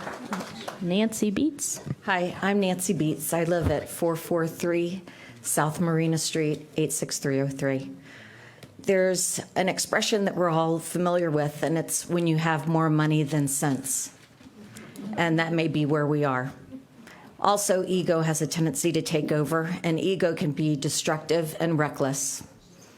You know, this is 2022, and we are all stewards of what goes on downtown Prescott, and this is our opportunity to preserve and protect. It's your opportunity to preserve and protect. And one thing was mentioned about Disney. we don't need to Disneyland our Whiskey Row.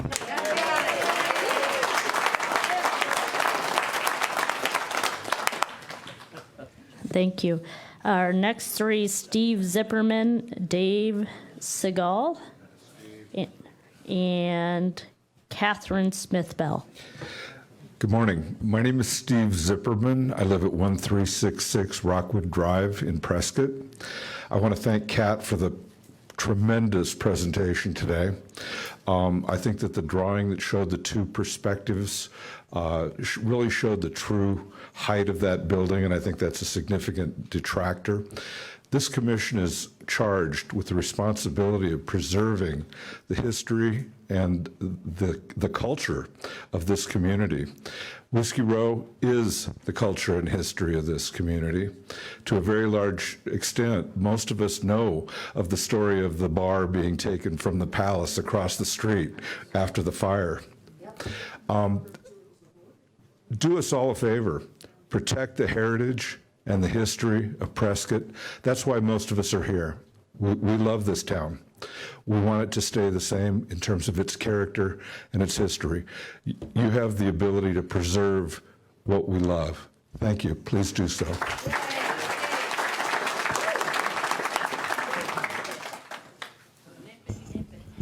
Good morning, David Siegel, 1161 Deerfield Road, 86303. My wife and I came to Prescott 10 years ago. Having dinner that night, excuse me, this is important to me. I told her, I feel I'm home. Okay, I found a place that I loved, that I want to retire to, where I love the people. I love the heartbeat of this community. You have a responsibility, an obligation to honor those compliance codes and your own authorization as drafted to the historical preservation of this community. The Courthouse Plaza and the surrounding blocks are the heart and soul of Prescott, yea, the heart and soul of Arizona. This is why we come here, because the people are great. It's like taking a step back in time where you knew and you believed that a person's handshake and their word was their bond. This is why we chose to retire here. And if you allow this project to go through, then you are complicit in violating your own guidelines.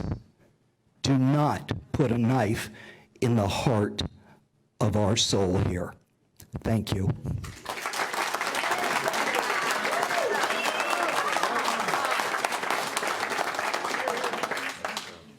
Do I have Catherine Smith-Bell?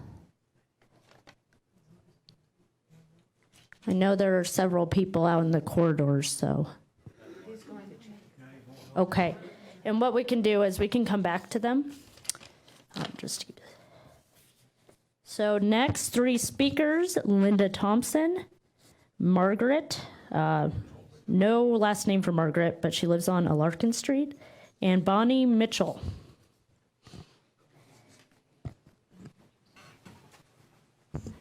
Linda Thompson, 1170 Hazley Road.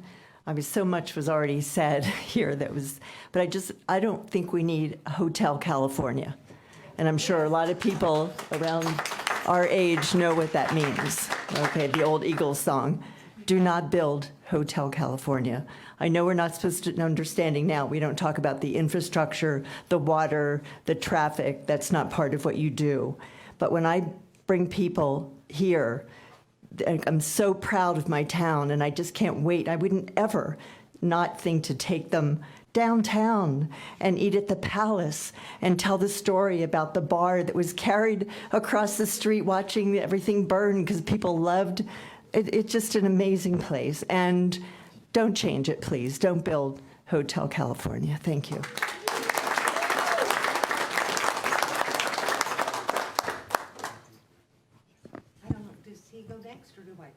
Well, I have are you Margaret? Yes. Oh, come on up. Okay. You're the next contestant. Come on Yeah, really. Hi, everybody. I'm Margaret. I've been here 45 years. Yeah, I'm import, but I really love Prescott. And one thing I got to say is we're selling history here. Don't do it. Just don't do it. We need to keep it the way it is. It's wonderful the way it is. I mean, what would be next? You're going to sell the courthouse square, make it a casino, take out all the trees for parking? No, don't do it. Don't go there. And the last thing is, and I think my friend earlier mentioned also, all the construction stuff coming in, oy vey. I mean, totally oy vey. They couldn't pick up garbage. They couldn't do nothing. It would not be good. So I vote against, and otherwise, have a nice day. Okay. Thank you. Thank you. Good afternoon. Good morning. It's Bonnie Mitchell, and I live at 210 Star Pine Place in Prescott. While it's all been said before, eloquently by Kat, and I applaud her and the Historic Commission, I've been privileged to live in Prescott since 1986, and 25 of those years was in a historical district called Pinecrest. That's also known as the Nixon neighborhood. And during that time, I've had many meetings with the Historical Preservation Committee, and I applaud their efforts in maintaining the integrity of our historical districts. And I look forward to our courthouse plaza remaining as our forefathers had intended. And thank you for doing such a great job. Thank you. Okay, next three are Karina Sachs, Lynn Calvert-Hayes, and Ken Cunningham. Hi. My name is Karina Sachs. I live at 1520 White Spar Road, and I'll just keep this brief. So I feel that this project is a reminder that we're at a huge crossroad. So we have to be careful which way we go. Are we going to remain Prescott or becoming Prescafornia? And as far as the gentleman who's the partner who's from Disney, this isn't Frontierland at Disneyland. This is the real frontier. We were one of the last symbols of the Old West, and it's priceless and it's precious. Thank you.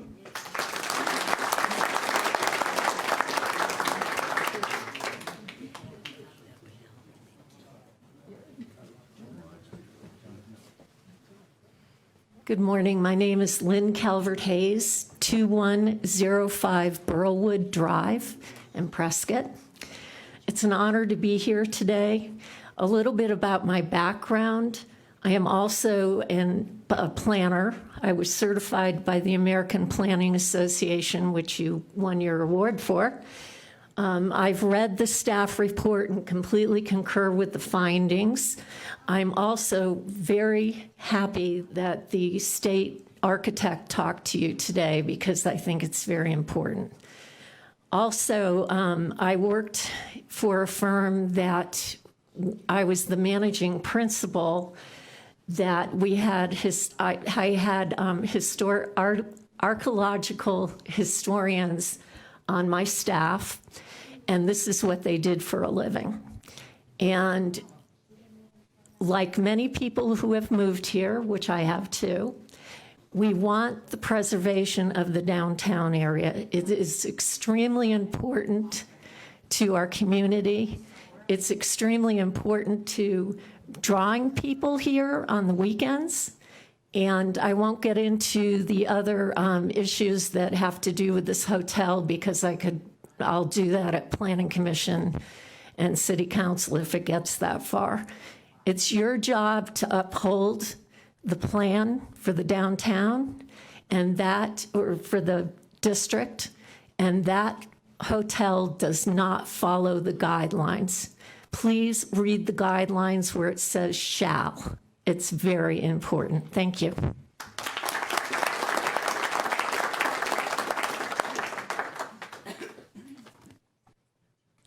Do we have Ken Cunningham? Ken Cunningham? Okay, I'll set that one aside as well. The next three we have are Sandra Young, Ralph Luke, sorry if I mispronounced, and John Lutz.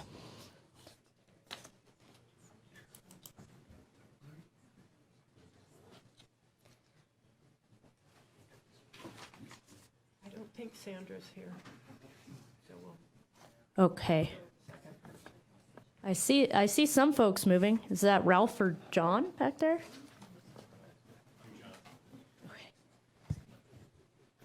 Hi, my name is Ralph Luche, and as you can hear, I don't have an American accent. I'm from Germany. I'm not a long-term resident in the city. I came 3 years ago. But what I do want to say is I absolutely love the culture of the city. So rather than preaching to the choir, I would say I consider Jim a very intelligent person. Makes me wonder that the obvious argument against this building is building height. For me, what this represents is a red flag. He's a property owner. He's a property owner on Whiskey Row. I don't know if this building is his final goal or if this is just put out there to achieve some sort of compromise. I would like to remind you that let's not put the cart before the horse. Rules and regulations are here for a purpose. The purpose is the preservation of the city. How we apply rules and regulations is how we save the character of this city. What happened in 1967 was very unfortunate. But I think our emphasis should be, now since this building is older than 50 years, give the building protection. And that's all I have to say.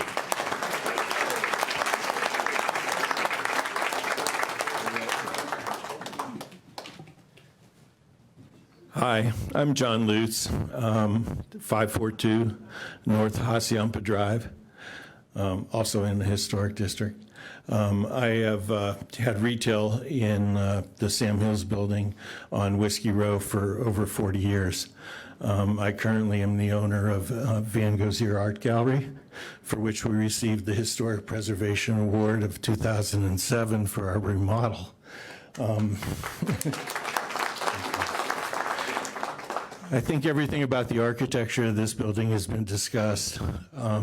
My main concern that I think comes up in this type of thing is the redistribution of our shared resources. And the historic nature of downtown is one of our shared resources. And every time you give away part of it, you're giving away part of something that everybody in the community owns.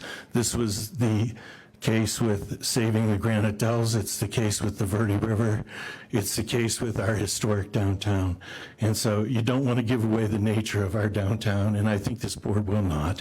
I've heard lots of wonderful things here today, and it's a great community to have been able to be part of for this 40 years and raise my daughter and my granddaughter.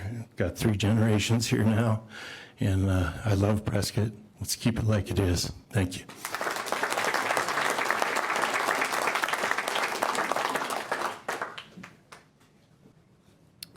Okay. All right, so the next 3 comment cards, Eric Knight, Steve Wise, and Chris Hill.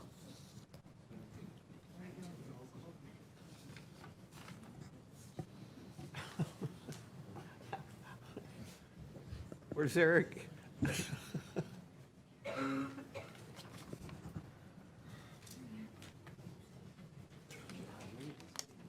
We have a lot of folks moving out, but Eric Knight, Steve Wise. I'm from Steve Wise. Okay. Go I'm ahead. at 618 Redondo Road, and this project affects me personally. I have a view of the courthouse, downtown square. It's amazing at Christmas. Boot drop, fireworks. I don't know how any of that's going to, continue with this high-rise downtown. Just wanted to be one to say that it's going to kill my quality of life up here. So, it affects me personally. Thank you.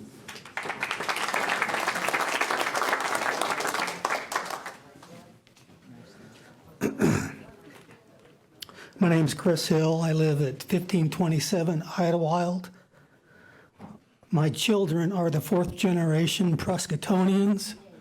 My grandparents came here, excuse me, in the 1880s. And if I wasn't standing here trying to support to protect our downtown, they would be really pissed at me. So don't change the downtown skyline. There's many buildings out there that we can recover with good investments, especially when you look at a building like the Wilson Hotel there on the corner of Gurley and Montezuma. That building has been empty for 40, 50, 60 years. And it's still a structure that somebody could go in and take care of and make it a strong, supportable foundation for what the city of Prescott is all about.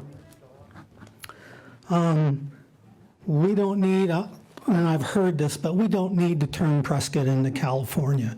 We are way beyond that. We're trying to protect Arizona from exactly that. That's right.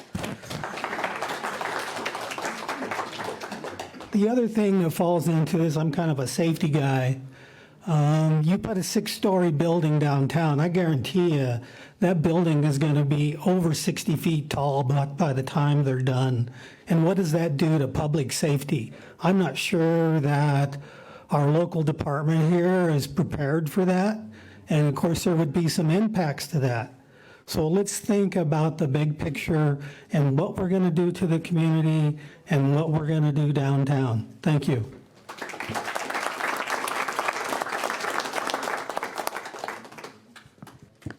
Okay, next three, John Duncan, Dennis McCormick, and Richard Thompson.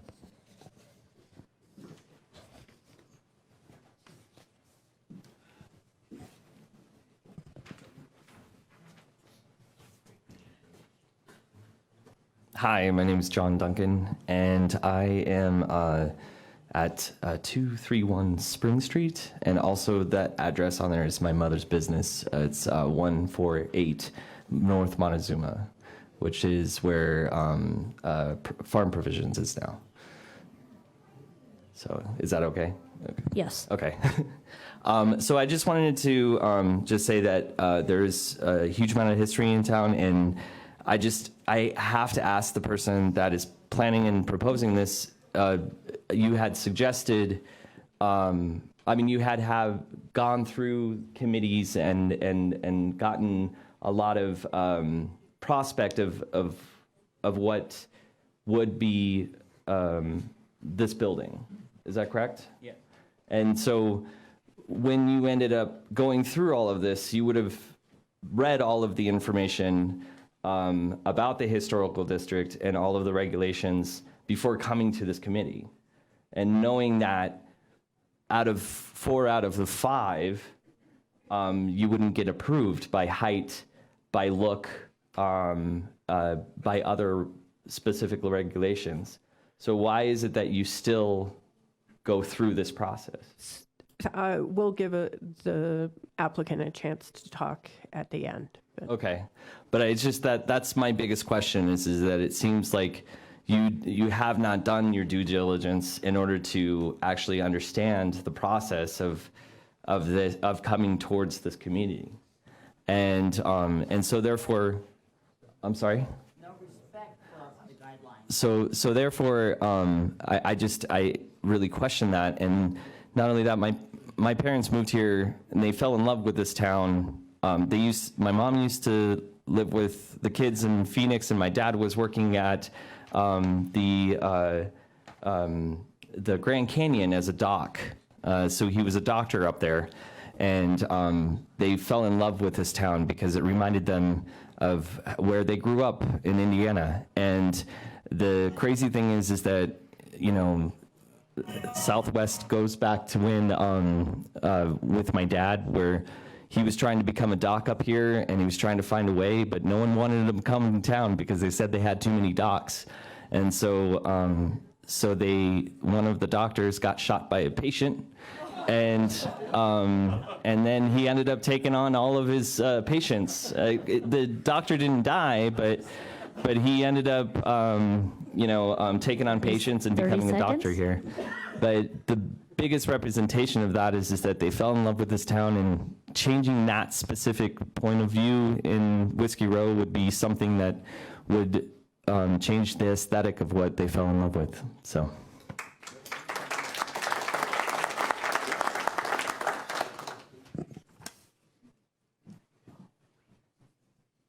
Hi, I'm Dennis McCormick. I'm a proprietor of the Palace Restaurant and Saloon. And I just wanted to let everybody know, okay, a lot of the people that have spoken up here have given great reasons for why this should not be done.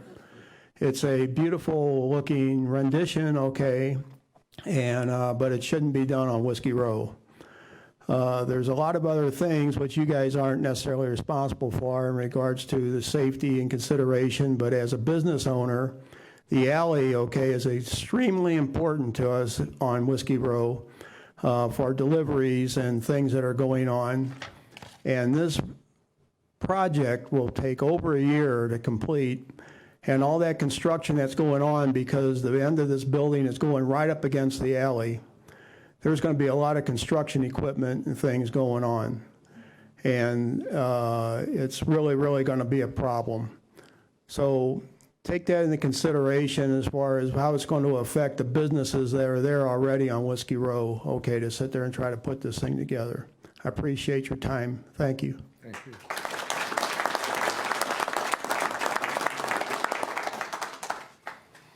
Good morning. Richard Thompson, 1170 Hazley Road in Prescott. And when my wife and I moved here 5 years ago, we said we moved to America. And Prescott represents the best of America. And when we saw the downtown square, we said, like I said, this is home. I oppose this for all the great reasons that have been submitted. But I think it's really important to send a message to developers that when you want to develop, read the regulations. Don't just think you can buy a piece of property or own a piece of property and request a lot of variances and change the way a town looks. It's very important to do that, and I think by turning this project down, hopefully that can send a message that we want to keep it the way it is. Thank you.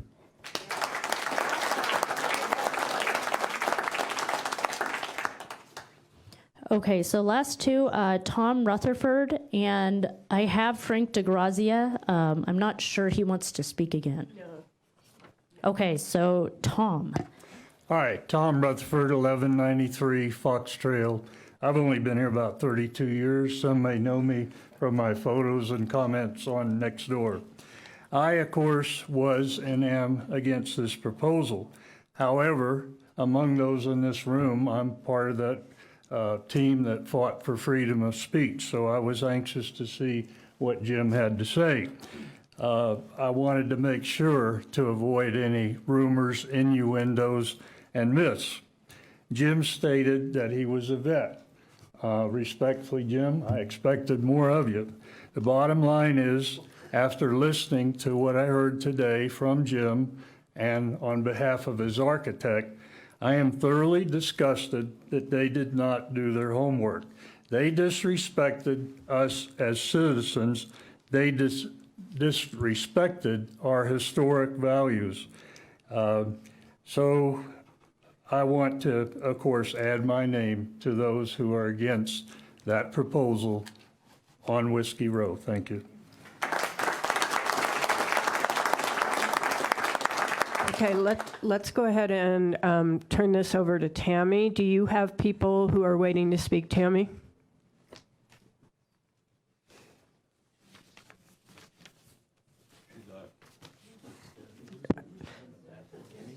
She's managing the Zoom session. So. Okay, so we have two so far. Okay. On the Zoom. And anyone else who would like to speak, please raise your hand. So we're getting more now. I figured that would happen. So we're going to start with Danny Hampton. Yes, can you guys hear me? Yes. Yes. Okay, great. My name is Danielle Hampton, 3970 West Iron Springs Road, and this is going to be really brief, but I am the mom of 3 kids, ages 8, 11, and 5, and they are 4th generation Prescott residents. And I wanted to speak for them very quickly because I haven't heard anyone talk about the kids, and I really think focusing on that, our future generations, what this kind of decision means for them is huge. I spoke with my 11 and 8-year-olds at length.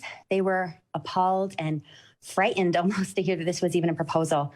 And I know it's been said that, of course, people who have been around for a long time don't want things to change and they just want it to remain the same. But I wanted to just speak for a different demographic and represent that and let you all know that we all stand for the preservation and protection of Prescott as well. And our history has to be upheld. So it's not just us enjoying it. It's our children, their children, and so on.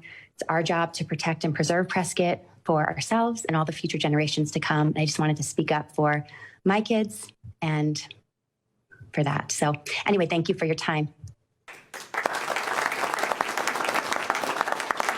Next, it says Kim's iPhone. Kim? No? Okay. So next we have Jan. Hello. Oh, Hello. Yeah, go ahead, Kim. I'm sorry, I'm technically challenged. Okay. Kim Walsh, 851 Patrick Lane. I have not been up here as long as many people, and I'm very sentimental, and I'm going to cry. I'm so sorry. I'm a native Arizonan. I've been coming to Prescott since my parents built a cabin up in the 70s. We still have that cabin in the family. COVID hit, I was able to work from home, so I got to move to Prescott. It is my happy place, and it has grown. I've been coming up here again since I was 12, and it's grown. There's a lot of people coming here. One thing I haven't heard anybody mention is greed. Do we need this hotel? I mean, we do have people that come here. Yes, maybe we need this hotel, but it doesn't need to be in downtown. All I see is greed. I'm going to build a hotel so that I can make money, so that I can have people come and stay in my hotel. We don't need that. We don't need that here. It has to be preserved. And so thank you. Thank you so much for listening. Please don't approve it. Next we have Jan. Hi, this is Jan Mallon at 1744 Trinity Rose. Pretty much all of my comments have already been stated way more articulately than I ever could, but I just wanted to take an opportunity to say thank you to the Prescott Preservation Commission. You have done such a thorough review of this request, and I so appreciate your time and your efforts. I appreciate that you've given everybody an opportunity to comment, both the developer as well as citizens. You didn't even give us an opportunity, you encouraged participation. So I'm so proud of Prescott. I'm so proud of the work that you do. Thank you.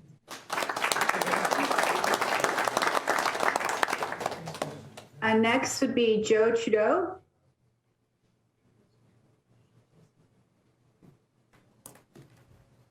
Joe? Hello, can you hear me? Yes. Hi, my name is Amber Field, and I live at 6100 RW Fields Road, 86303. And I am speaking as an individual, only representing myself. I'm a 3rd generation Prescott native and the mother of a 4th generation Prescott native. And I am also a property owner on Whiskey Row.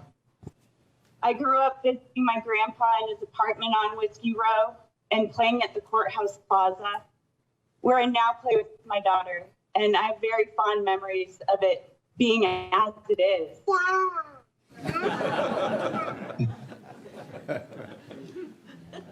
And I am in opposition to this project as proposed. Let's save Whiskey Row and let's save Prescott. Thank you.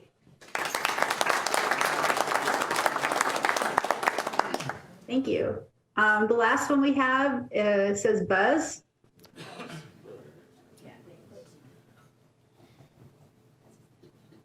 They have the name Buzz on their. There's Buzz.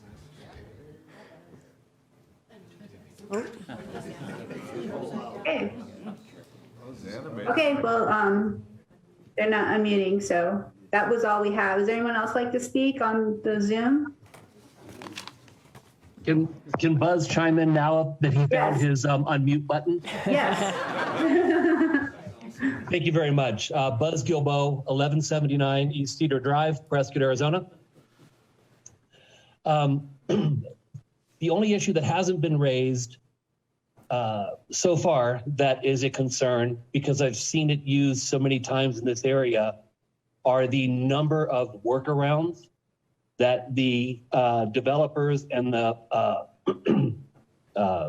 county commissioners, et cetera, those who make the decisions, the number of workarounds to the intent and the spirit of the laws and the regulations of the area. And I ask that that there is some effort expended to not allow workarounds to make this project go through, because technically it doesn't qualify for what they're trying to do. But I don't want to see a workaround end up making it happen. Thank you. Yes. Okay. And that's it on the Zoom. Okay. At this point, I want to turn it over to the commission to get your comments, your feedback. This is not a voting item. And for the public, I'm going to just outline what the process is moving forward with this, because this is just a study session. The idea here is to have the applicant get some feedback. I think the applicant definitely got feedback. And part of that feedback needs to be this commission, because if the applicant decides to bring the project back to this commission for a vote, then the commission would be voting on the item.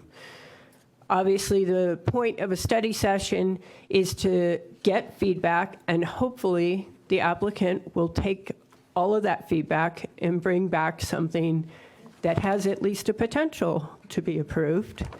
And so the next steps in this process are the soonest it could be brought back to this commission for a vote would be next month, but that's a pretty tight timeline, particularly if there's substantial changes to the proposal. At some point in the future, this project may be brought back to this commission for a vote. This commission votes on the item. It requires preservation approval for something to move forward. If this commission denies, the appeal body for this commission is City Council. The proposal as it sits today also requires a special use permit because of the height of the building exceeds 50 feet.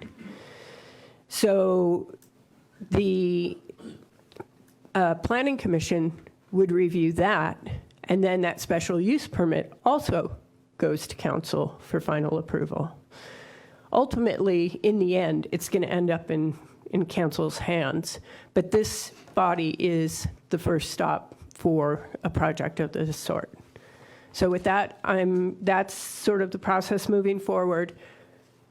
I think we need to hear from all the commissioners, and I'll turn it over to you for discussions, and then also want to allow Jim to speak at the end as well, or accept questions from the commission. Thank you, Kat. And thank you, everybody that is participating. And thank you to the applicant as well. I would open this up to the commissioners. I think as Kat said, let's each one just step in and give a brief notion here, or ask any questions, obviously. I do have a question. The building is actually 7 floors, am I correct? Including the basement? Yes, sir. Is there an existing basement at this point? No, there's not an existing basement. So that would have to be excavated? Yeah, absolutely. Okay. Thank you. Question for you. It is a beautiful building. Thank you. But it belongs in Huntington Beach or someplace over there. Thank you. When you were bringing this forward, did you contact Ms. Moody or actually check the regulations for Montezuma? Yes, we. You didn't follow them, though. I've had numerous meetings. I have met with Kat in the past, and I've had numerous meetings with city staff. And we reviewed all the information. In fact, I've got the booklet here about historic preservation. And we understood that the height limit was 50 feet downtown. I know we're pushing that a little bit, but we stair-stepped the building back. And we stayed the existing height right on Whiskey Row. So as you'd walk down Whiskey Row, it was about 22 feet high, and then it steps back 20 feet, and then it goes up 33 feet. So that's 55 feet. So yeah, that pushes that 50-foot limit by 5 feet. Because it has a rooftop terrace, it was necessary to have restrooms up there and elevator shafts, stairwells, and so forth. So we stepped those back another 20-some feet with the thought that even though it was encroaching into the 50-foot height limit, the fact that it was stair-step back, it wouldn't be as much of a problem, and the view from the Whiskey Row sidewalk wouldn't be such an effort. Knowing what you know now and probably knew some of this before, is there a plan B already? You know, you always have to look around. I want to thank everybody for all the great comments you made today. I've taken them all to heart.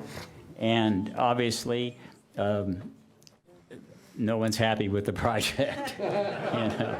And that's the beauty of this whole procedure. And that's why I wanted to come before the commission and a study session so I could hear all you people talk. Because I know it's a major issue. Whiskey Row is a sacred place. I understand that. And so I want to thank each and every one of you for your heartfelt statements, and I'm definitely taking them to heart. Other comments from commissioners or questions, please? Jim, I counted 31 comments against and none for. Right. And so, again, this is a study session. This is just beginning the procedure. Appreciate the time and such you've put in this. I would like to think we'd be able to vote on this in April. What's the point of taking it any longer than what it is? Prescott's got a tough crowd to break into. No kidding. And with that, you knew that. You knew that before you started this project. Certainly. And whether you've been here 3 years or 80, they have a love of this town. And to start to change stuff, it's a very, very slow process. And again, thank you for your interest. You still own 3 buildings on Whiskey Row. Whether this comes through with a hotel or such, we will find out because it has to go through the process. But I appreciate the presentation, and I watched you through the total part of it, and you handled it well. Thank you. Thank you, ma'am. Thank you. I'll go next. I see my job and our job on the Preservation Committee as preserving the community. And we have wonderful guidelines, historic preservation master plan, and I feel pretty strongly that we need to stay with those plans. And there's a lot of emotion. It's a wonderful place. You did a wonderful presentation. A lot of work went into that. But bottom line is we have rules and regs, and we should live by those. And I think that they're designed to maintain our community, our downtown community especially. Thank you for your work, though. Thank you. Okay, and last but not least here, I I really appreciate Bill Otwell's input to this, as well as everyone that was here and spoke. And I think that the signature building in this town is the courthouse, and the rules and regs that go with all of that need to be maintained, and that's kind of where I stand with this project. Thank you. Thank you. And I would like to make a few comments as well. I first appreciate my fellow citizens of the community, and you, Jim, as being one as well. I tend to want to look for solutions. I know there's a solution. There may be 2 or 3 solutions to this project for the owner, but equally as important for our community.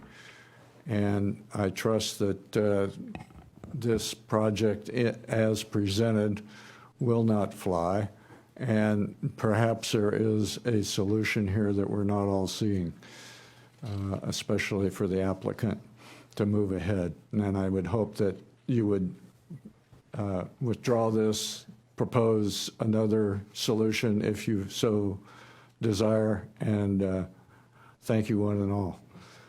Thank you. I appreciate your suggestions and kind comments. Okay. Okay, I think we're good here. We will, so I'm going to make one final note. You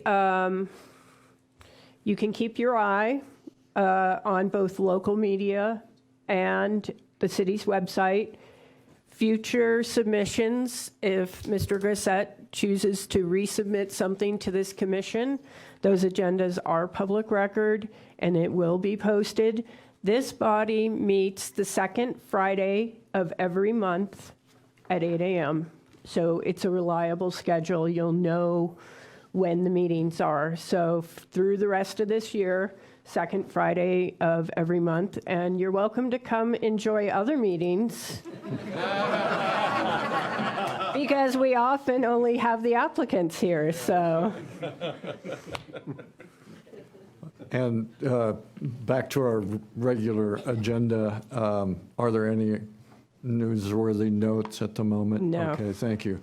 With that said, I will adjourn this March 11th meeting of the Prescott Preservation Commission.